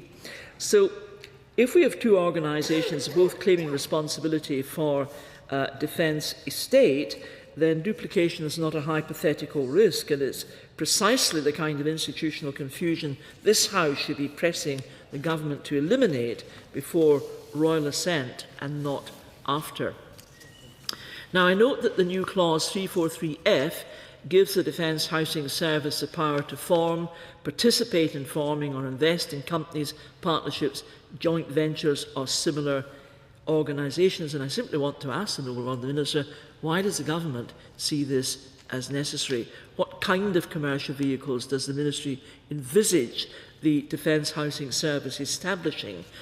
And what safeguards will apply to ensure that a body created to serve service families and house them does not drift into activities that begin to serve as accountancy balance sheet operations? Now, there must also be a clear boundary between the Defence Housing Service and the residual functions of the Ministry of Defence, and clarity of purpose about where responsibility and accountability lie, not least because Schedule 1 provides that the service will not enjoy Crown status in respect of much of its property, save in specified circumstances, which itself raised questions about its legal exposure that I hope the Minister can address. My noble friend the Earl of Minto offered up the policy on these benches of an Armed Forces Housing Association. That's an alternative model for service accommodation reform to that which the government proposes. Now, whereas the government have opted for a body that remains tied closely to the Secretary of State, subject to Treasury borrowing consent and a government direction, our model would have delivered a genuinely independent, tenant-accountable organisation, and I would welcome the Minister's reflections on why the government judged a Crown-adjacent body preferable to that independent, not-for-profit model, and what protection service families will have to ensure I beg your pardon, that the Defence Housing Service does not simply repeat the mistakes of the past. And at the risk of making the noble Lord the Minister feeling a little uncomfortable, my noble friend asked about the rumoured deferral of investment in defence housing to help fund the DIP, and I hope that question can be answered. My Lords, on the European Convention of Human Rights, since I, as a Minister, took the Overseas Operations Bill through this House, politicians from all parties, with the possible exception of the Liberal Democrats, have started to question the impact of the ECHR on UK sovereign law and sovereign decision-making across a whole spectrum of activity, and there is a debate to be had. But specifically in relation to defence, the court decision of Al Jeddah against the UK, decided in 2011 by the Strasbourg Court, clarified the reach of that law into a live arena of conflict. And the court ruled that the detention of terrorist suspects in Basra by British troops violated Article 5 of the Convention, and that the British state had therefore acted unlawfully. Now, this has serious ramifications for future operational decision-making and for the ability of British troops to hold prisoners of war in any future conflict. My Lords, the extent to which such law may now be incompatible with the overriding need to make instant life and death decisions in a conflict environment, in my opinion, requires serious reflection.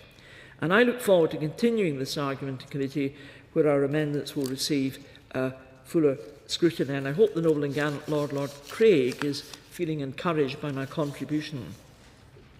On the service justice system, I thought a number of very interesting contributions were made, and I certainly welcome the sensible alignment of various provisions with the arrangements in the civilian criminal justice system. And I'm very grateful to the Right Reverend Prelate, the Bishop of Norwich, for raising a number of valid concerns, because I think there is a conundrum here. Because under this bill, service police will not be able to authorise pre-charge custody for offences under Schedule 1 of the Armed Forces Act 2006. That's offences such as battery, even where there is a clear domestic context, because the legislation is drafted so that only serious offences fall within scope, a category which does not capture Schedule 1 offences and does not separately articulate the context of domestic abuse. And a further issue arises under Clause 16, whereby a Provost Marshal may act as the appropriate authority when a person has been charged with a serious offence, meaning there will no longer be any involvement from the commanding officer in terms of pre-charge detention for such an offence. Now, this to me seems to be a fairly significant interference with the chain of command if we consider the environment where many of these offences might be occurring, which could be a base remote from other places with a military police presence, but not an extensive one. And I'd be grateful if the noble Lord the Minister could expand on the government's reasoning here. And there's also a concern that at present commanding officers are not obliged to refer offences such as common assault, voyeurism and actual bodily harm in a domestic abuse context to the service police. Now, I think consideration should be had to amending Schedule 2 of the Armed Forces Act of 2006 to ensure that commanding officers are required to refer such offences for investigation. If I move on to the Armed Forces Covenant, may I say that these benches welcome the incorporation of the Armed Forces Covenant into law, and it finishes off when I was privileged to start in this chamber in the previous iteration of the Armed Forces Bill. And I want to just say to the noble and gallant Lord Craig, I realise the pace may have been too slow, but I do pay tribute to his tenacious pursuit of this issue, and also to the noble Lord Dannatt for his continued and vigorous support of the Covenant.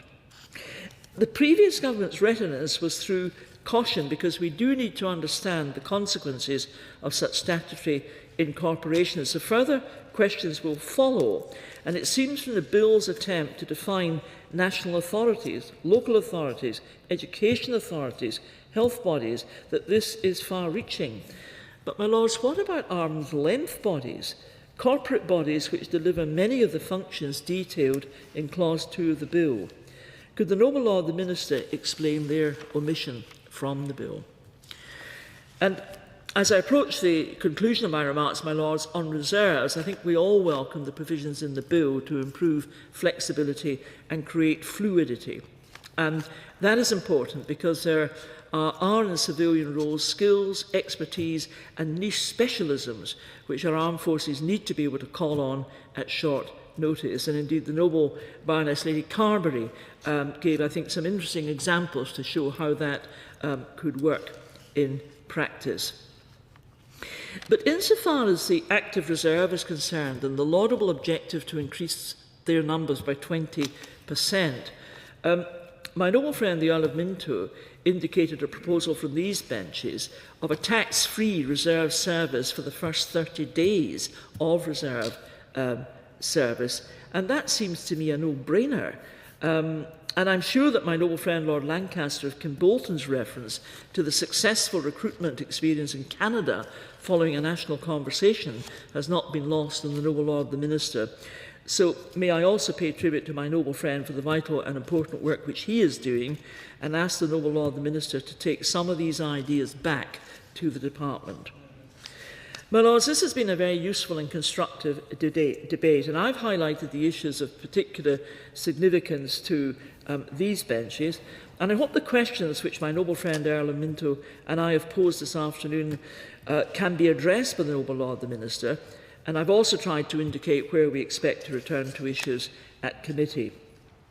But may I conclude by saying that notwithstanding the serious reservations on these benches about the broader funding issues, there is, of course, a lot of good in this bill, which I am sure the scrutiny of your lordships can make even better, and I and my colleagues shall endeavour to make a positive contribution to that process.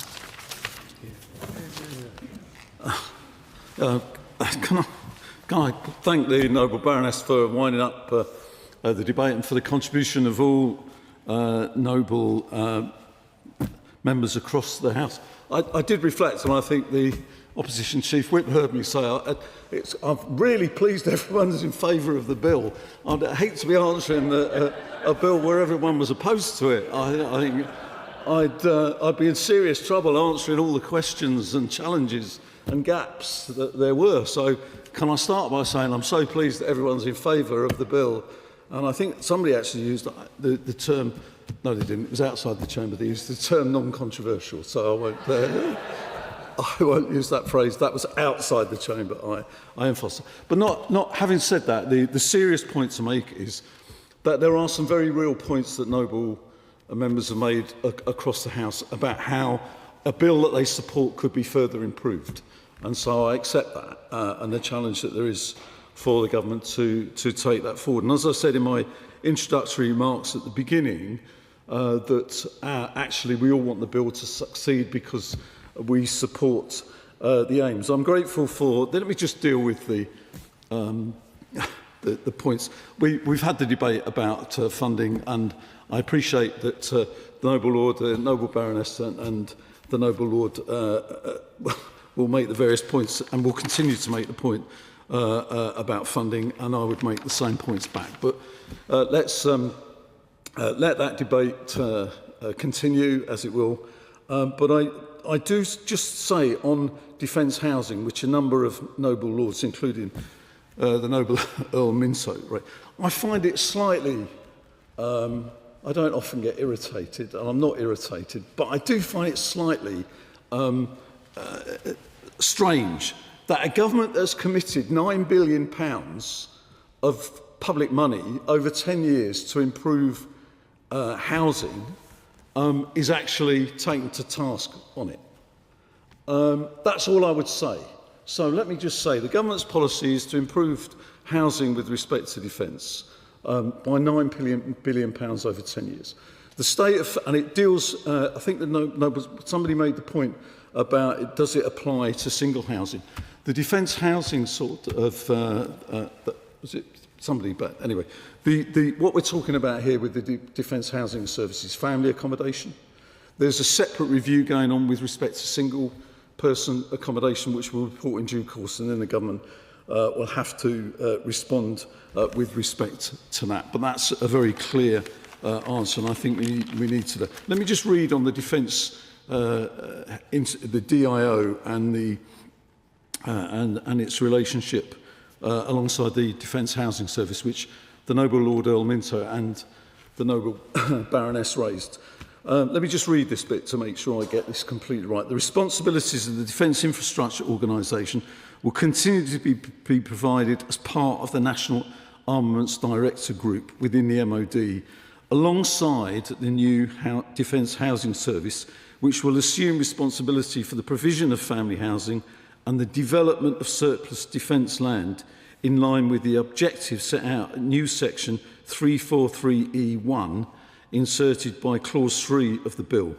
The new Defence Housing Service will continue to work closely with departmental teams, and this will be covered in the framework document between the department and the Defence Housing Service in the usual way. So that seeks to clarify some of the points that the Noble Lord Earl Minto made, and in his introductory remarks, the Noble Baroness made, and other noble members have made, about what the relationship will be with the DEIO and the Housing Service. On the issue of the ECHR and its application continually, I think the Noble Lord Earl Minto made the point that the amendment will change the government's wording from may to must and things like that. But the government will always argue, all governments usually argue and will argue that in most respects they require the need to have flexibility in how they implement various laws. And I think that would be something that we would seek to continue. Thank you for the interesting ideas about funding for the future. I know the Noble Baroness also raised the issue of defence bonds. The government looking at the financial, different ways we can finance defence in the future, and no doubt that discussion and debate will continue. The Noble Lord Wallace talked about the national conversation. That may change. Just this is a stop the press announcement. The responsibilities among the ministerial team may change, and I may have already lost the national conversation. Not because I haven't started it yet. I hasten to add. But the serious point is that national conversation is a priority within the department, and the ministerial responsibility for that may well change, but it will be taken forward. And I think that's something the Noble Lord Wallace will be particularly pleased about, and I think all of us. He mentioned cadets. I'll come to cadets a little bit later when I just respond to some of the moving remarks made by the Noble Lord Bailey with what he said.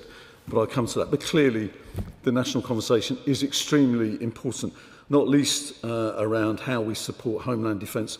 But I think the Noble Lord Wallace also made the point about, and other Noble Lords have, about how we ensure that changes to the amount we spend on defence, that we retain and get public support for that is a crucial way forward as well. Can I thank the Noble and Gallant Lord Craig for his welcome of the extension to national bodies of the Covenant and his general support for that. Can I just say he raised the issue, as did the Noble Baroness Penn, regarding I can't answer all the questions, I'll answer some of them about visas.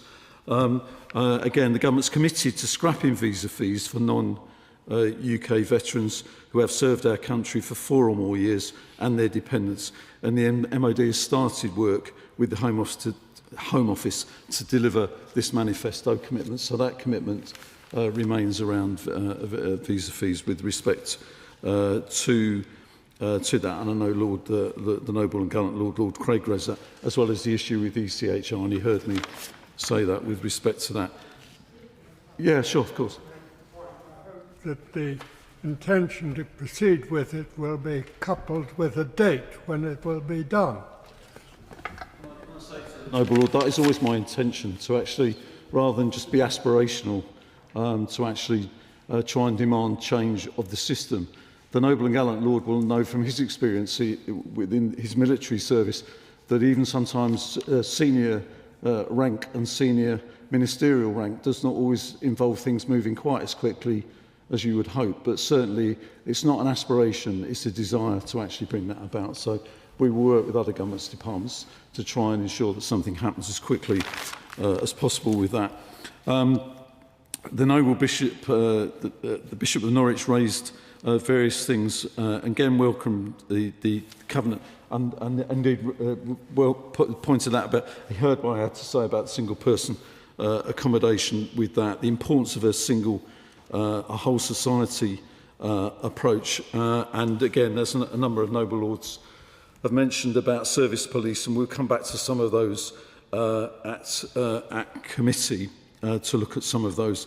The Baroness Penn's heard me say about the involvement around visas, and again, some of the changes are in that.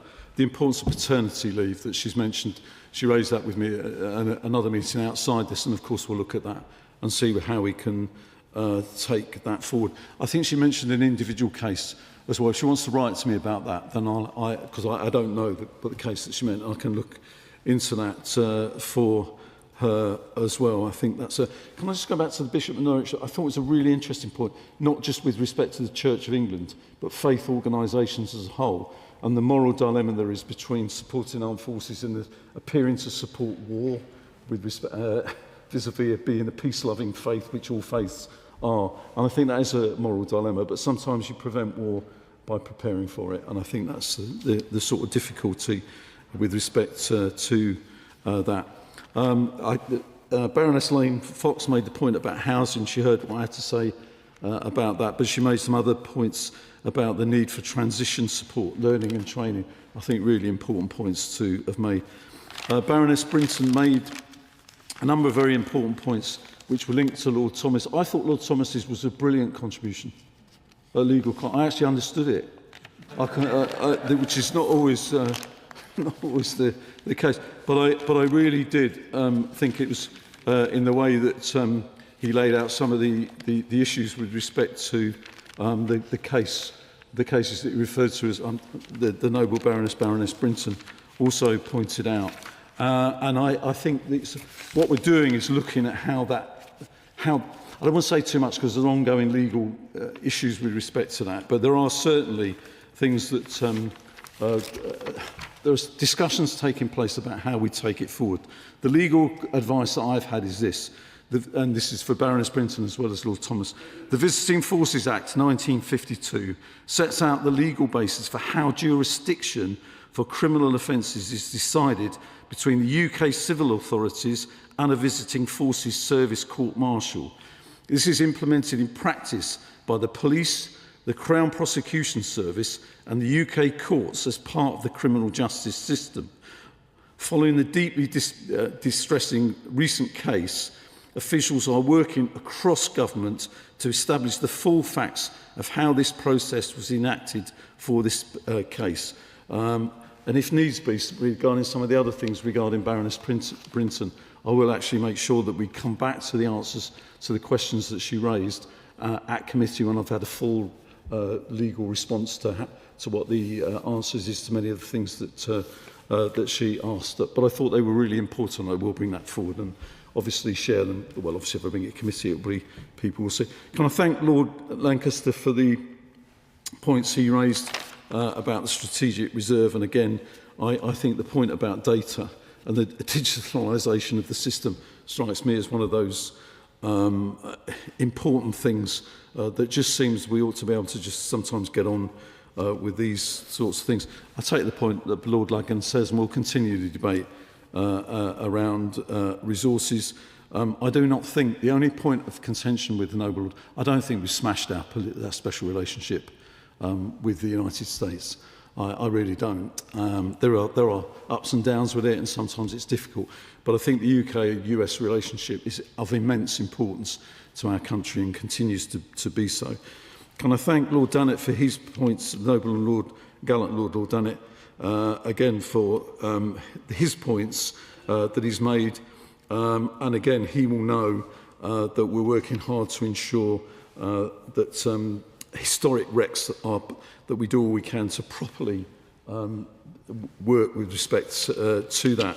I'll take the point about divers and come back to him at committee around how that how the bill specifically impacts on that.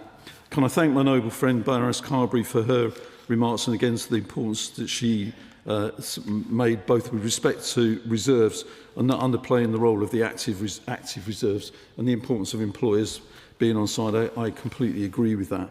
And we'll continue to take that forward. Again, Baroness Bennett made the point about paternity leave, and she heard what I said with respect to Baroness Penn. I completely, and she and I will have, the Noble Baroness and I will continue to have the debate about 16 and 17-year-olds the young adults, they're not child soldiers, and that's the debate we'll continue to have. And I see it as a really important part of the contribution the armed forces can make to the development of some of our young people. But that's a debate we'll continue to have. I don't know what the Maritime War Graves Committee is looking at, but again, I'll come back to a committee with respect to that. Can I thank the noble Baroness Fraser? We may not have delivered exactly what she wants with respect to the Covenant, but if she looks at clause 31, she'll see we've moved with respect to the Commissioner, and the Commissioner having responsibility for RFA personnel. So she will know from the continued remarks that she's made over a number of years around the importance of the RFA. Although not giving her what she wants with respect to the Covenant, the government has moved with respect to the Commissioner and the extension of the role of the Commissioner to that, which I think shows that you know, contributions in debates from all sides of the Chamber can actually make a difference to government policy. I've said what I've said to Lord Thomas. Lord Morse made the point about housing. Again, something that's really important. My noble friend Baroness Dacre's made a good contribution. And the consistency of delivery is really important around the Covenant across the country, and she's quite right to make that point. I would say the introduction of the Covenant, one of its successes has been its changed attitudes and culture, which often doesn't require legislation. But I think the Armed Forces Covenant has forced local authorities and then soon to be national government, although it's probably changed national government behaviour, by its very introduction has changed the way in which people operate and the way people react and interact rather with our armed forces and veterans. I think it's made a difference there, and I think I'd say to my noble friend that's how we'd see it taking place across the country. With respect to noble Lord Hay, discussions continue re the Troubles Bill and Northern Ireland and the proper place for our veterans and respecting them. The noble Lord Bailey, I thought, made a huge, moving speech around his own experience and the way in which cadets work for them. We all support cadets. There's significant sums of money going into cadets, and we wish to expand on that. He made the important point about how we get more volunteers and attract more volunteers to support that. But he will know there are tens of thousands of cadets across the country, and it's a point I often make about it. But you see it on events like Remembrance Sunday, but also at many other Armed Forces Day that we've had recently. The role of cadets in those events nationwide were a great tribute to their organisations, but also were a symbol, I think, of the sort of society that we want and the way in which cadets can bring people together. So I'd thank him again for the contribution he made from his own personal experience and the way in which cadets can help people who may need help, but also help those who are simply young people growing up. And I think that's important. Lord Stevens, can I congratulate him on his work as a graduate of the Armed Forces Parliamentary Scheme? Sorry. Thank the Minister for giving way. The Minister will know Northern Ireland extremely well, and he will know that there are at least 5 councils in Northern Ireland that do not implement the Covenant. So what you have veterans who lose out. So what you end up with a 2-tier system, where across the rest of the United Kingdom, the Covenant is very much rolled out. Now, I think there is an opportunity in this bill to try and address that issue. So it's not the responsibility of local government to implement the Covenant. This is an issue that has been going on for some time. I could name the councils that are involved, but when you have 5 councils out of 11, you're to a situation where you have almost half of Northern Ireland not implementing the Covenant, and where veterans, as I say, lose out, and the rest of the United Kingdom and the veterans do benefit from the Covenant. So I'm asking the Minister, is there a way now within the bill of addressing that issue when it comes to Northern Ireland and the Covenant? Well, the noble Lord's actually explained in his question some of that. So there is a particular situation, as he will know, with respect to Northern Ireland and the application of the Covenant to all bodies in Northern Ireland. But as I say, the application of it to the duty applying to local authorities, as he will know, does not apply. And so there becomes a problem. But we expect the covenant to apply to Northern Ireland through what the UK government does. And so it's an ambiguity, it's difficult, but we will always seek to apply the covenant where we can, where it's appropriate, and it fits the various devolution settlements with respect to that. So let me just read, now I found it, the note. The Covenant supports the Armed Forces community in Northern Ireland. Borough, districts and city councils in Northern Ireland do not generally exercise functions in the policy areas in scope of the Covenant legal duty. Does not exclude councils in Northern Ireland from pledging their support for the Armed Forces community by becoming a Covenant signatory, which is what I think the Noble Lord is referring to. Some councils will choose to do so and others will not. But that's the situation as it stands. Can I just... But I really do think the Noble Lord must recognise that if this goes through without any recognition that Northern Ireland is being treated again differently, then that just really isn't good enough. Surely this is the government of the United Kingdom of Great Britain and Northern Ireland, and the Covenant is so important to all those people who've served in Northern Ireland, live in Northern Ireland. Let me just say to the Noble Baroness, she will know from my record that the government supports the Armed Forces community in Northern Ireland completely. I went to the Armed Forces Day in Northern Ireland last year. A government minister went to Northern Ireland just a couple of weeks ago to support Armed Forces Day, and I've been asked to an event which I hope to go to in a few weeks' time in Northern Ireland. So the support for the Northern Ireland community, Armed Forces community, with respect to the aims of the Covenant are clear.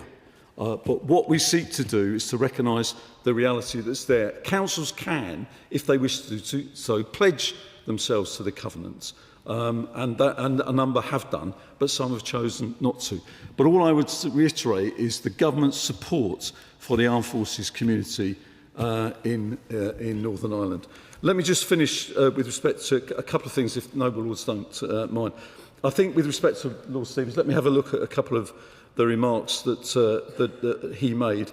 I think, as I've said before, in terms of the Covenant, it's the bite of the due regard that actually makes a difference. It started with respect, you've seen it, what happened when it was introduced by the last government, that the due regard has impact as it seeks to bite, and councils, and as it was then, but now national bodies, will be, if you like, a cultural change will cause them to actually start to do things that they wouldn't otherwise have done. And drones, I think it's good that the drones are in there. They start to plug a gap. There will be questions about how we deal with that. Can I thank the Noble Baroness, Baroness Smith and Baroness Goldie for their remarks. There are many questions that we will have to come back to. But can I finish by saying I welcome the general support that there is for the bill. I also welcome the various challenges and the various questions that have been posed.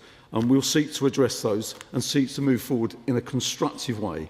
And if there can be improvements, if there can be adaptations, and the government agrees with those, then let's see if we can find a way forward. With that, I beg leave to move the bill a second time. The question is that this bill be now read a second time. Is there any of that opinion say content? Contrary, not content, the contents have it.